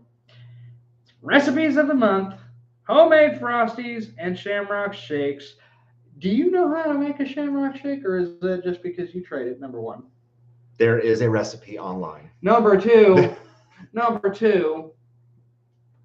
I will never have to go to Wendy's again because fuck it, he makes them better. Yes. He called me one night, says, I just learned how to make a Wendy's Frosty. I'm like, dude, I love Wendy's Frosties. Make me one. Yeah. And I come over, I get mine, I have Sarah, I think I had, I think I had Sarah try mine. She's Yes. like, go back over to Chris's, I want my own. Yes. So I go back over after he gets mine, says, make one for Sarah. And we just had a night that we just Yes. did It frosting. was incredible. Yeah. I had never Oh. used my old school Nailed mixer it. before, and it did it perfectly. Nailed it. Yeah. These are from the website Dinner Then Dessert. These are chef approved recipes. So I haven't tried the Shamrock Shake one yet, but apparently all you need is 3 cups of vanilla ice cream. Now you've had a Shamrock Shake. I have had one from Arby's. McDonald's now. McDonald's. Yeah. It's McDonald's, not Arby's. Okay. Yeah. I've had one now from Arby's McDonald's. does a mint shake. Okay. Yeah, I've had the one out from McDonald's. It's very good. You haven't homemade it. No. Apparently it says your 3 cups vanilla ice cream, 1 cup of whole milk, a 1/4 teaspoon of mint extract, not peppermint. They specify that. Okay. 9 drops of food coloring, I assume green food coloring. Green, yeah. Whipped cream, green sanding sugar, and maraschino cherries. If you're into it, want to put a cherry on it, you can do that. Probably not required, but yeah. So apparently that's all it takes. Dude, yes, please. Like we need to do that sometime. Now, I always run into this. I love the Shamrock Shakes. I love the Jamocha Shakes. I like milkshakes, but they are always so big. They are Even the big. small is too big for me. Okay, so to have like a solo cup portion is better. Like, because he made our Frosties in just solo cups. Yes. And okay, actually, the Frosty recipe I got from My Recipes. So that's where I got the Frosty recipe from. So there you go. myrecipes.com. I wonder how they don't get sued.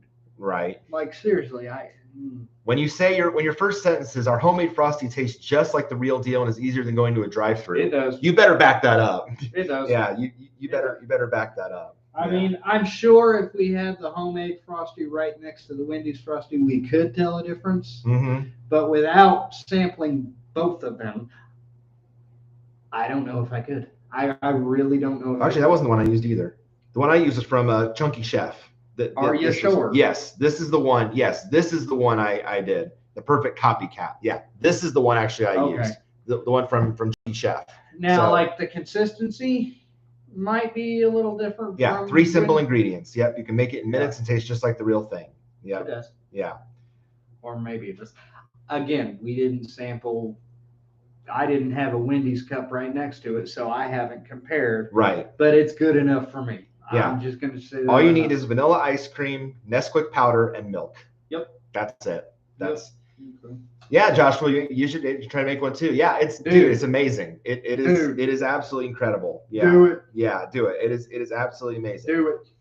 Yeah, and I always thought when I was reading the article, I'm like, oh, why wouldn't they use chocolate ice cream? That seems weird.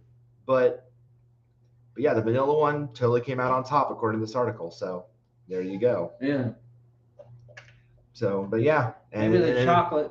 There's where it is being poured, and that looked like what I had put together.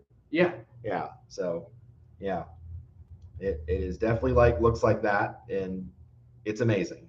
And he's like, dude, get over here. You got to try this. I made a Wendy's Frosty. I'm like, yeah, okay, big deal. It's their imitation. I take one sip and I ran back over to my side. Slammed the cup down. I said, make me one right now. Did I not? You did. You totally did. Make me one right now. You did. You better have yeah, and I still had plenty. I did. At least make 1 or 2. Oh yeah, I did. Thankfully, I did. Yeah. Thankfully, that's how I had Mitchell plenty of. Trubisky or Drew Brees playoffs since Drew Brees is gone, or did he come back? They're just making side-by-side comparisons because now Trubisky's a Steeler. Yeah, are they out of their fucking mind? Oh, by the way, BluffCon last night got a kick of you thinking that the Trubisky signing was a joke. What? At Sports Night, I mentioned that. Yeah, I mentioned that when I told you thought it was a joke. And did you really? yes. Yeah. Yeah.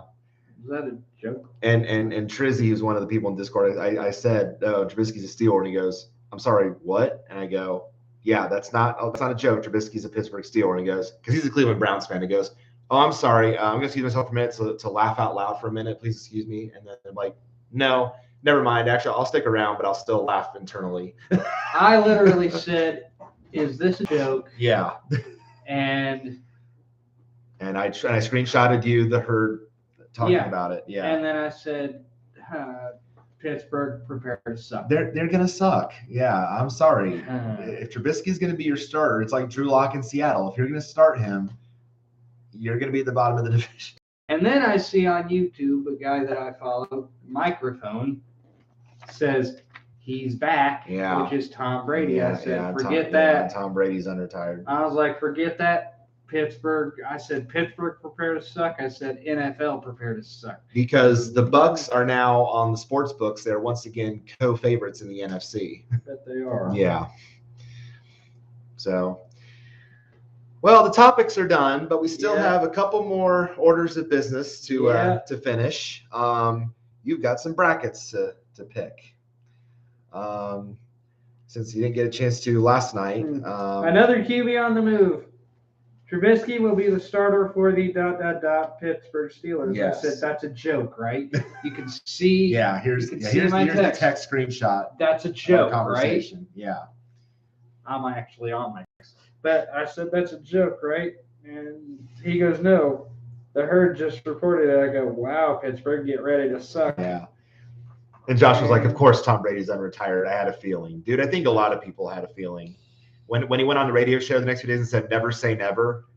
Yeah. And he also, you said the quote, my place is on the field, not in the stands. Yeah. So, yeah. Will he ever be comfortable in the stands after 23 years? I don't think so. Right. Honestly. But he's also made the joke. Obviously, it's not so much a joke, but he's also made the comment that he wanted to play till he was 50. Right. He might know. Right, exactly. Yeah. See, and I thought the Bucks had him signed till the end of 2022. It must just be a rotating 1-year deal. I don't know. Yeah. Anyways. Topic's done. Brackets done. Yes. Let's pick your brackets here. Do you want to do NCA first or BattleBots first? BattleBots. Okay. BattleBots. Okay. Yes. All right. Now, Joshua, you don't have to share yours again. I know you shared that with me last night on Nate's channel. You don't have to do that again in the chat. So By the way, I know your picks. How'd that go when I left? I went fine. Were they sad to see me? Joshua did make the comment that it was weird that I was doing this on your channel. Nate wasn't even here. But I said, hey, he was cool with it. So you know. The way I see it is, no channel is someone's channel. Right. Chris's is mine, and mine is Chris's. Right. Because we just do so much together on both. Yes. We basically share the channels. Right. Even though, I know you can put two names, like the Ploufs. Mm-hmm. They're a married couple, I follow. And I would never mean to, Okay. He's going to say his again so you know what his picks are. So if you want to see him, I did know. fine. I do know what his picks are because he posted them before I left, I think. Oh, okay. So you saw in the chat. Yeah. Okay. He picked all 32. Well, no. I mean, his actual picks for who will win. Yeah. That you probably haven't seen unless you view the chat in the previous video. Go ahead, because I don't know. Okay. But anyways. All right. So let's do the play-in matches first.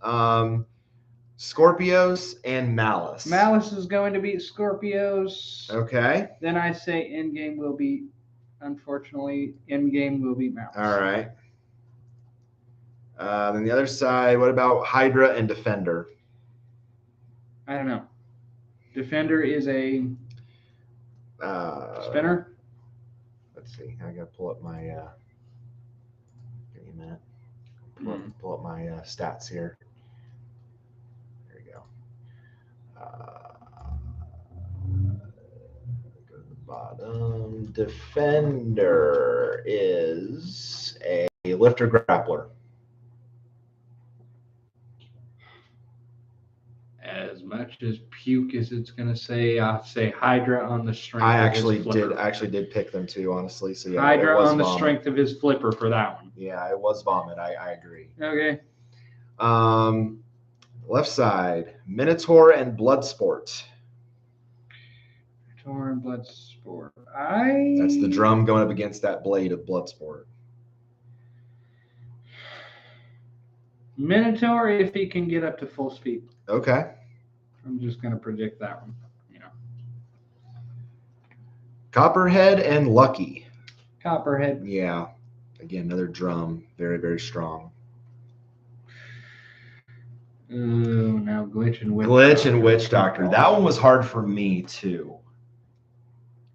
Honestly, I like Witch Doctor as a bot. But Glitch just moves so well. It does. It was tough for me to pick. They just drive so well. They can go sideways if they want. So you're going Glitch. On the strength of driving, I will predict Glitch, although I would not be mad to see Witch Doctor. I would not either. I did pick Witch Doctor, but yeah. Okay. Sawblaze and Hijinks. Well, depends on whose spinner or whose saw gets the first hit there. Right. Because Hijinks has a saw on top, or the blade on top, the helicopter blade, as I like to call it. Yes. But Sawblaze, their weapon is that saw is really lethal. strong. Yes, it is. And the fact that Sawblaze has to articulate the saw down, I think, or can he keep it? Can he keep it down? Because he's got to lift it and bring it down like this. Correct. Or can he keep it down and just go straight? I don't know. Right.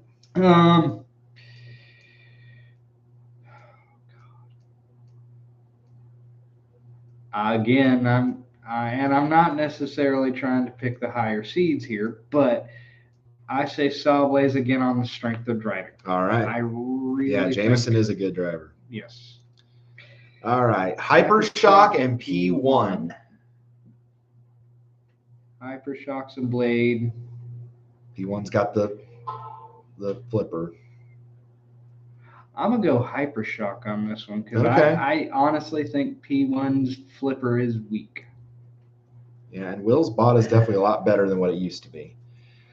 Uppercut and Huge. Uppercut. Yeah. We both disagreed a lot on Huge's kind of spot in the tournament anyway, so. Shatter and Riptide.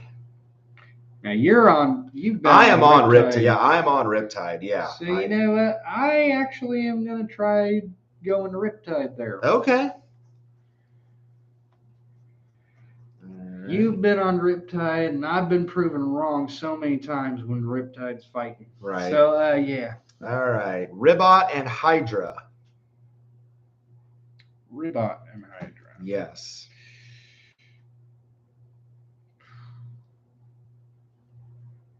Do you remember, Ribot's a modular. We could see any configuration possible. Yeah. God, that's so hard to pick. Because it does depend on what configuration they use. So they're so hard to pick. Again, for that one, I gotta go Hydra on the strength of the flipper. Okay. I really do. All right, going with the surprise. As much as I hate picking Hydra in these fights, freaking Mad Catter and Black Dragon. Mad Catter. Yeah, I figured you'd go Martin Mason. I love that guy. Blip and Valkyrie. This one was tough for me, but I went with Blip in the end. It would not surprise me if Leanne Cushing sprung the upset, but I just like the way Blip has performed. You know what? Okay. Jackpot and Tombstone. I like Tombstone's blade. Yeah, I did too. It was hard to pick against Ray. Yeah. Yeah. Although I would not be sad to see. Oh, no. But Whiplash and Ice Wave.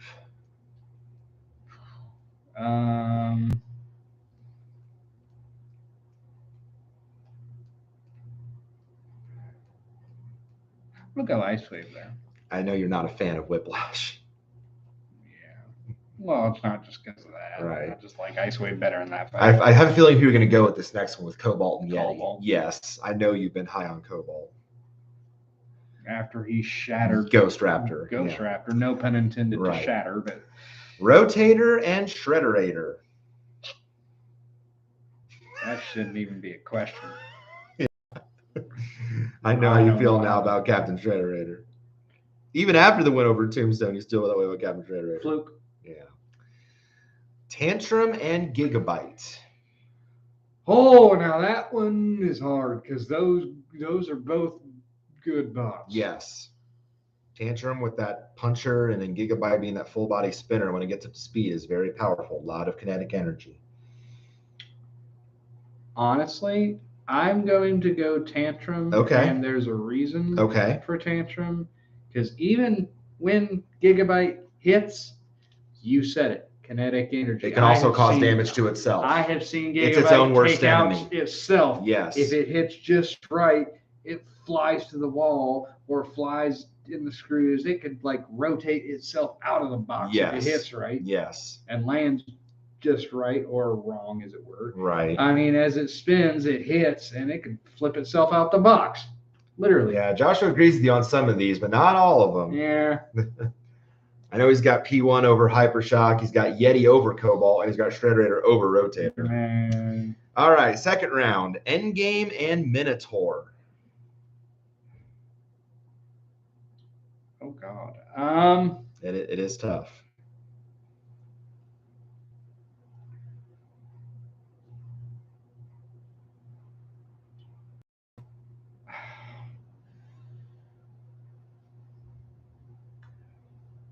I'm honestly, with that matchup, I'm honestly gonna say Arriva Derchi to Endgame. I agreed with you actually. I think Minotaur will find a way. Mm-hmm. Although I would not be surprised. I would not be or surprised. upset if No, Endgame won. no. Yes. Because they could certainly make a run back. but Yes. Copperhead and Glitch. Glitch on strength of driving. I say. Okay. Yeah. All right. Sawblaze and Hypershock. Hypershock's a spinner, isn't it? Hypershock, I think, has a blade of some kind.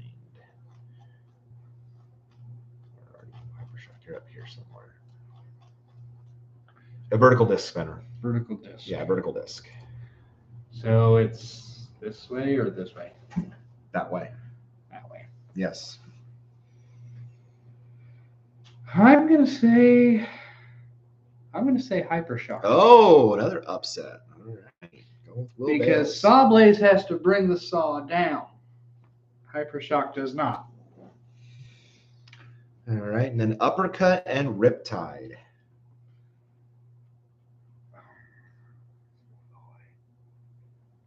I'm gonna say this is where Uppercut beats Riptide.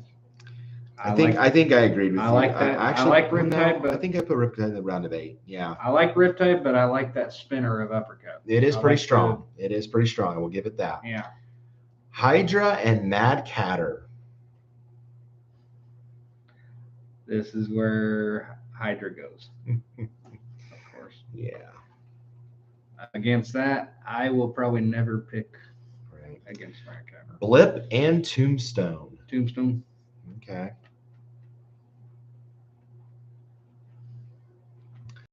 Ice Wave and Cobalt.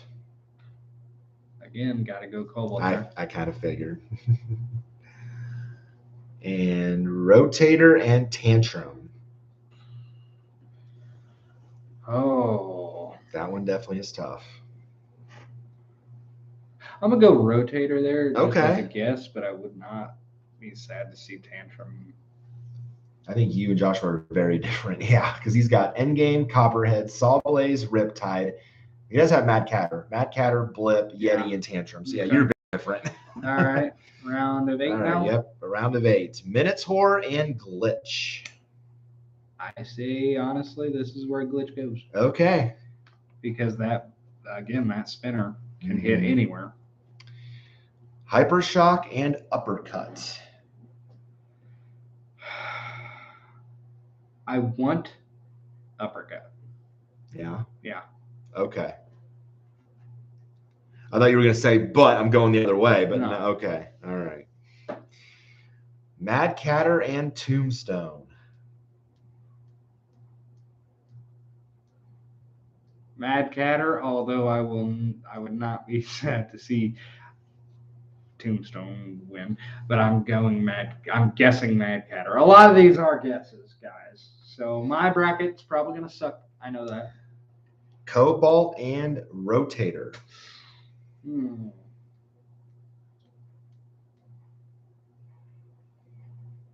Honestly, this is where I think Cobalt goes. Okay, so you got Rotator. All right. All right. Minotaur and Uppercut.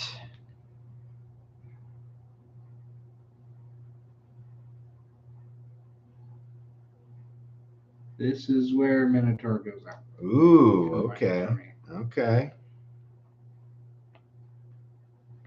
So yeah, Uppercut. Mad Catter and Rotator.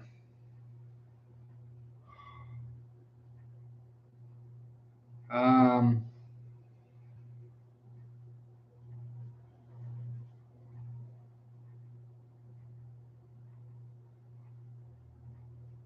I don't know. Mad Catter and Rotator.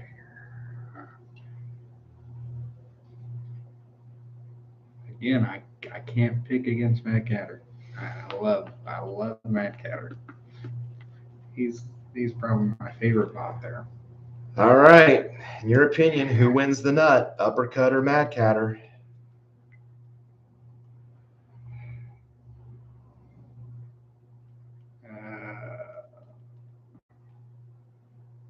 I want to see Mad Catter win it all. Funny, you and I have the same champion. Really? Yes. Yes. Although I have Mad Catter over Minotaur. Okay. Yeah. So you and I both have the same winner. Yeah. How about that? Yeah. Yeah. Okay. I don't think we have the same final four. I think let's see, where's mine? Because My bracket is probably totally gonna suck ass, but let's see, yeah, because I have Minotaur, Sawblaze, Mad Catter, and Cobalt. So, yeah. Okay. So, all right, that's done. And the long ass one. Yep. All right. Yeah, Josh, I think you only won in the same final 8. Yeah, because Joshua has Sawblaze winning the whole thing. Oh. Okay. He feels that Jameson Go is overdue. Yeah. Which that would not shock me either. No. All right. NCAA time. Starting with the first 4, which actually starts tonight. You got 16 seeds, Texas Southern or Texas A&M Corpus Christi. Corpus Christi, but only because we've seen them. Right. Okay. Then you've got Wyoming and Indiana. Wyoming. Really? Going against the Hoosiers. All right. Wright State and Bryant.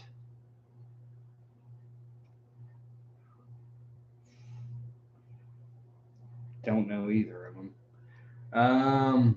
Well, I'll tell you that Bryant's making their first ever NCAA tournament appearance and has a nation's leading scorer in Peter Kiss. If that helps. Nation's leading. Yes, the nation's leading scorer. He averages 26 a game. Oh, damn. I'll go. Go Bryant. Yeah. All right. And then Rutgers and Notre Dame.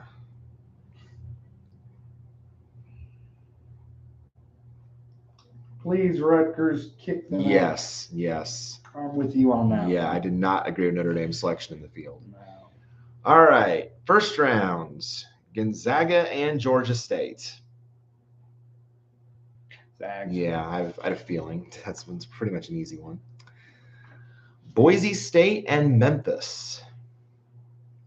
By the way, thank you for putting the records, because This is direct from the NCAA website. I know how much that helps you. I know how much that helps you. Yes. Boise State and Memphis. All right, I'm gonna go Boise. All right. Yukon and New Mexico State.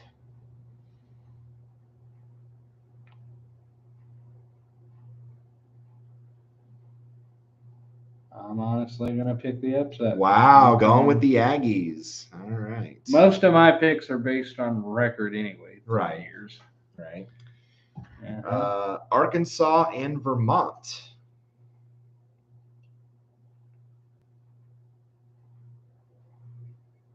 Okay.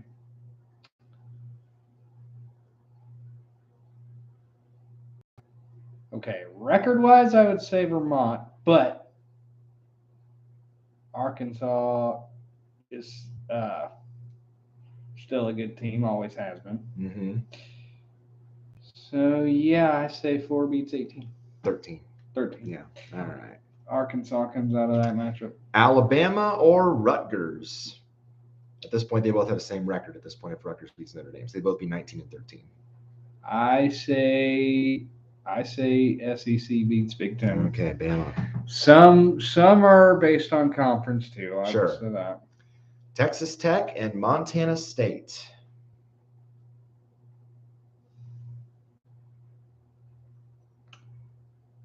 Oh.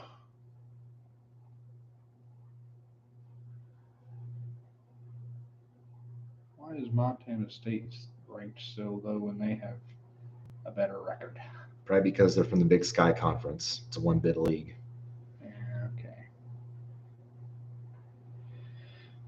I'm going to go Texas Tech. Okay. Because the Big Sky is not very popular. And, Michigan State and Davidson.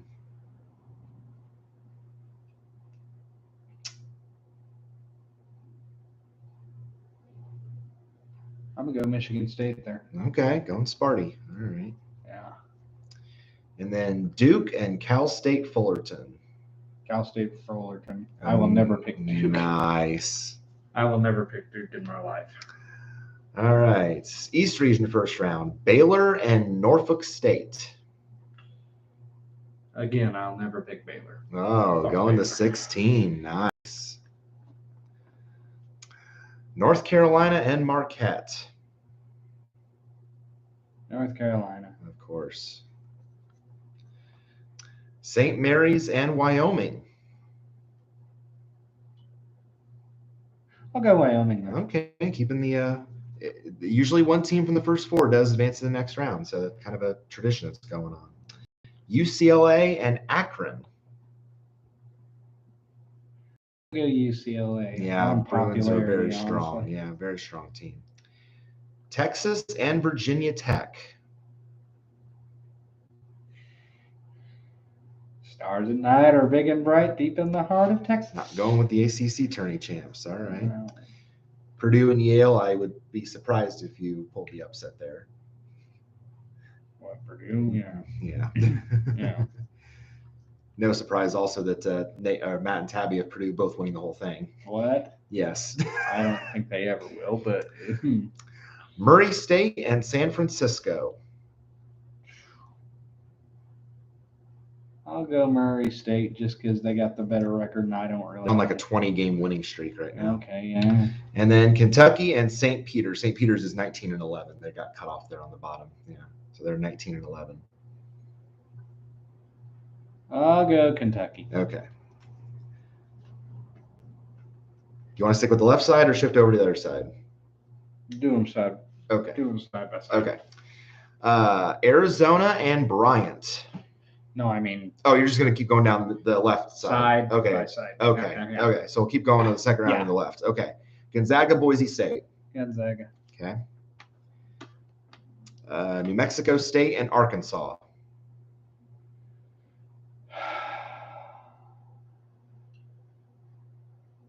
On that matchup, I'll go Arkansas. Okay.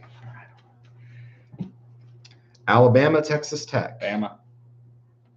Wow. Okay. Going the upset. Michigan State and Cal State Fullerton. Michigan. Okay. Michigan State, rather. Right. Norfolk State and North Carolina. North Carolina. Wyoming and UCLA. UCLA. Okay. Texas and Purdue. Purdue. just because I want to see All right. them. And then Murray State, Kentucky. I'll go Kentucky out of that one. Okay. Then Gonzaga, Arkansas. Gonzaga. Okay. Alabama, Michigan State. Bama. Okay. North Carolina, UCLA. This one's going to be tough. That matchup, who do you think you would pick? I would honestly go UCLA because I was surprised the Tar Heels got an 8 seed. I thought they'd be like an 11. I thought they would really seed a lot higher than I thought they would be. So I don't even think I have them beating Marquette. I think I have them losing to Marquette. Okay. I think much I'll as go that sucks. UCLA too. Yeah, UCLA is too strong, too veteran oriented. Huh. Carolina's young. Yeah. And then Purdue, Kentucky. And as much as I hate to say it, out of that matchup I picked, I think the University of Kentucky does it. Yeah. Yeah. Then Again, my bracket's probably going to suck. Gonzaga, Bama. And I know it. I think this is where Gonzaga goes. Ooh, Alabama in the Final Four. All right.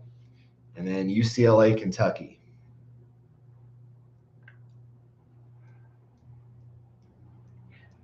I'm going to go Kentucky. Okay. All right. Now we'll come to the other side. We'll do the Final Four last. Yeah. All right. Arizona and Bryant.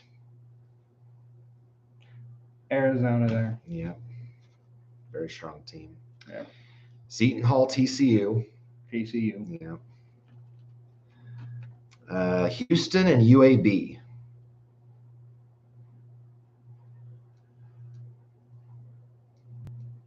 UAB. Wow. Knocking off the previous Final Four team. Hold on. Who is UAB? University of Alabama, Birmingham. Yeah. They're 27-7. The Cougs are 29-5. See. No, I was actually asking who UAB was. Oh, I okay. wasn't picking Okay. them. Okay. And who are they playing? Houston. You know what? I'll stick with UAB. Okay. Okay. Just I mean, that has been a popular upset pick. Out of fun. Yeah. Illinois and Chattanooga.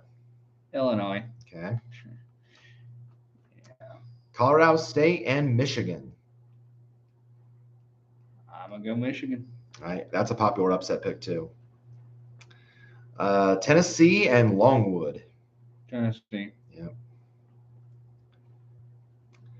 Ohio State and Loyola Chicago.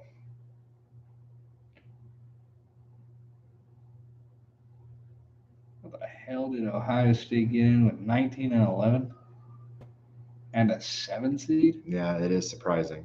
How the hell did that happen? That's why Loyola is a popular upset pick. I'll go with Loyola. Yeah. Then Villanova and Delaware. Really? Yeah. Kansas and Corpus Christi. I'm going to go Kansas. Okay. San Diego State and Creighton. I'm going to go Creighton because I've seen them before. Yep. Blue Jays are a good shooting team. Huh? They're a good shooting team. Yep. Iowa and Richmond. Iowa. Yeah. Just won the Big Ten tournament. Oh, yeah. Providence and South Dakota State.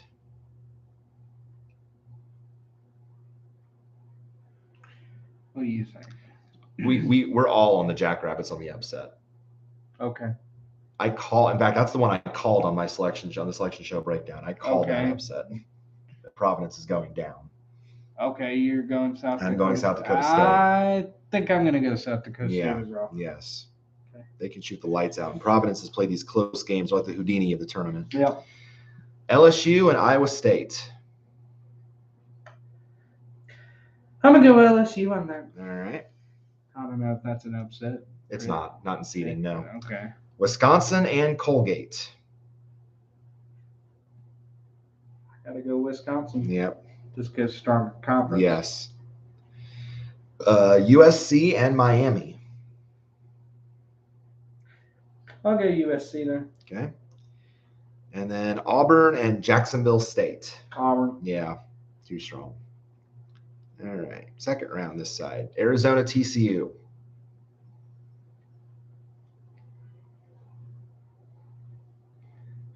Sorry, Horned Frogs. Yeah, I'm in agreement. Arizona way too strong. Mm-hmm. UAB and Illinois.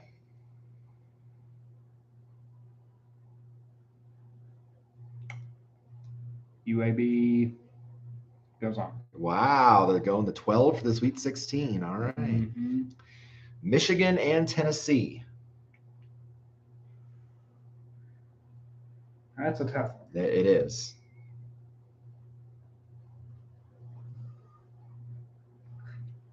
I'm going to take a guess, Tennessee. Okay. And then Loyola and Villanova. That's a toughie. Yes. Both can shoot very they're well. both good. Yes. Both can shoot, both can defend. They're both well balanced.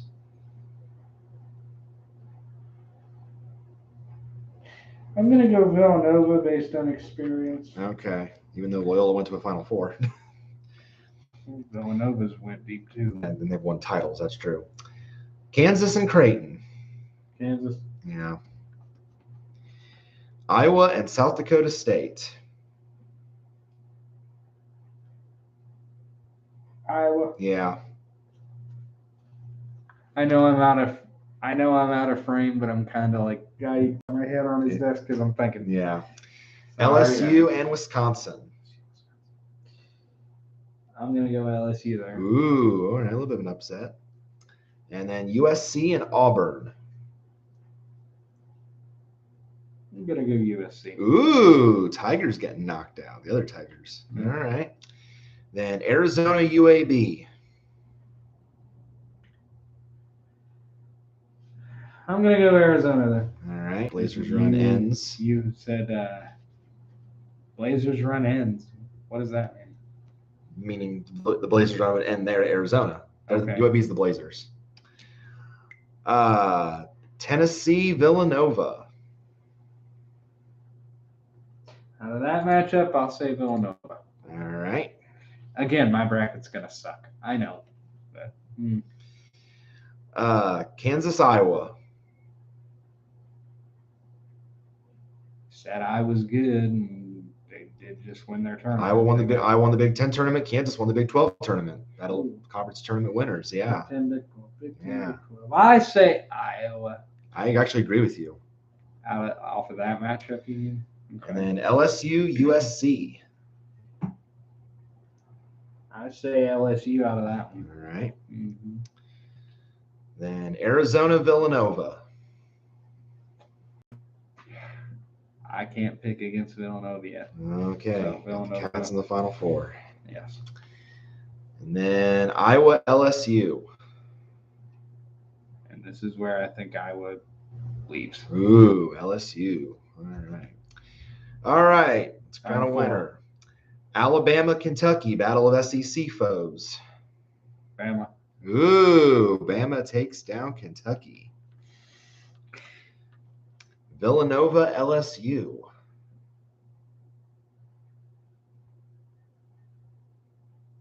Villanova, LSU. I'm going to go Villanova takes out LSU. Okay. All right.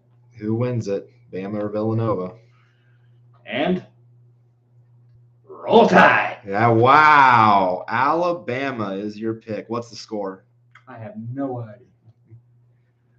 I hate picking scores.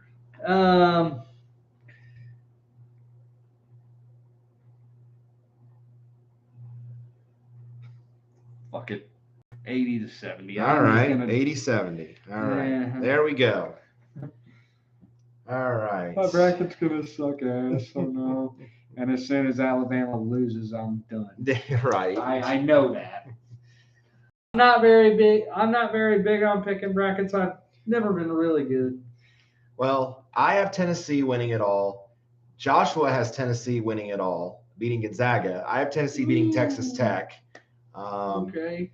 And Robert, you've got Texas Tech over Tennessee in the title game. All right. Who's this guy? Robert Vandermeer. He's been on my Okay. bracket shows before. Ah, yes. Yes. Hello.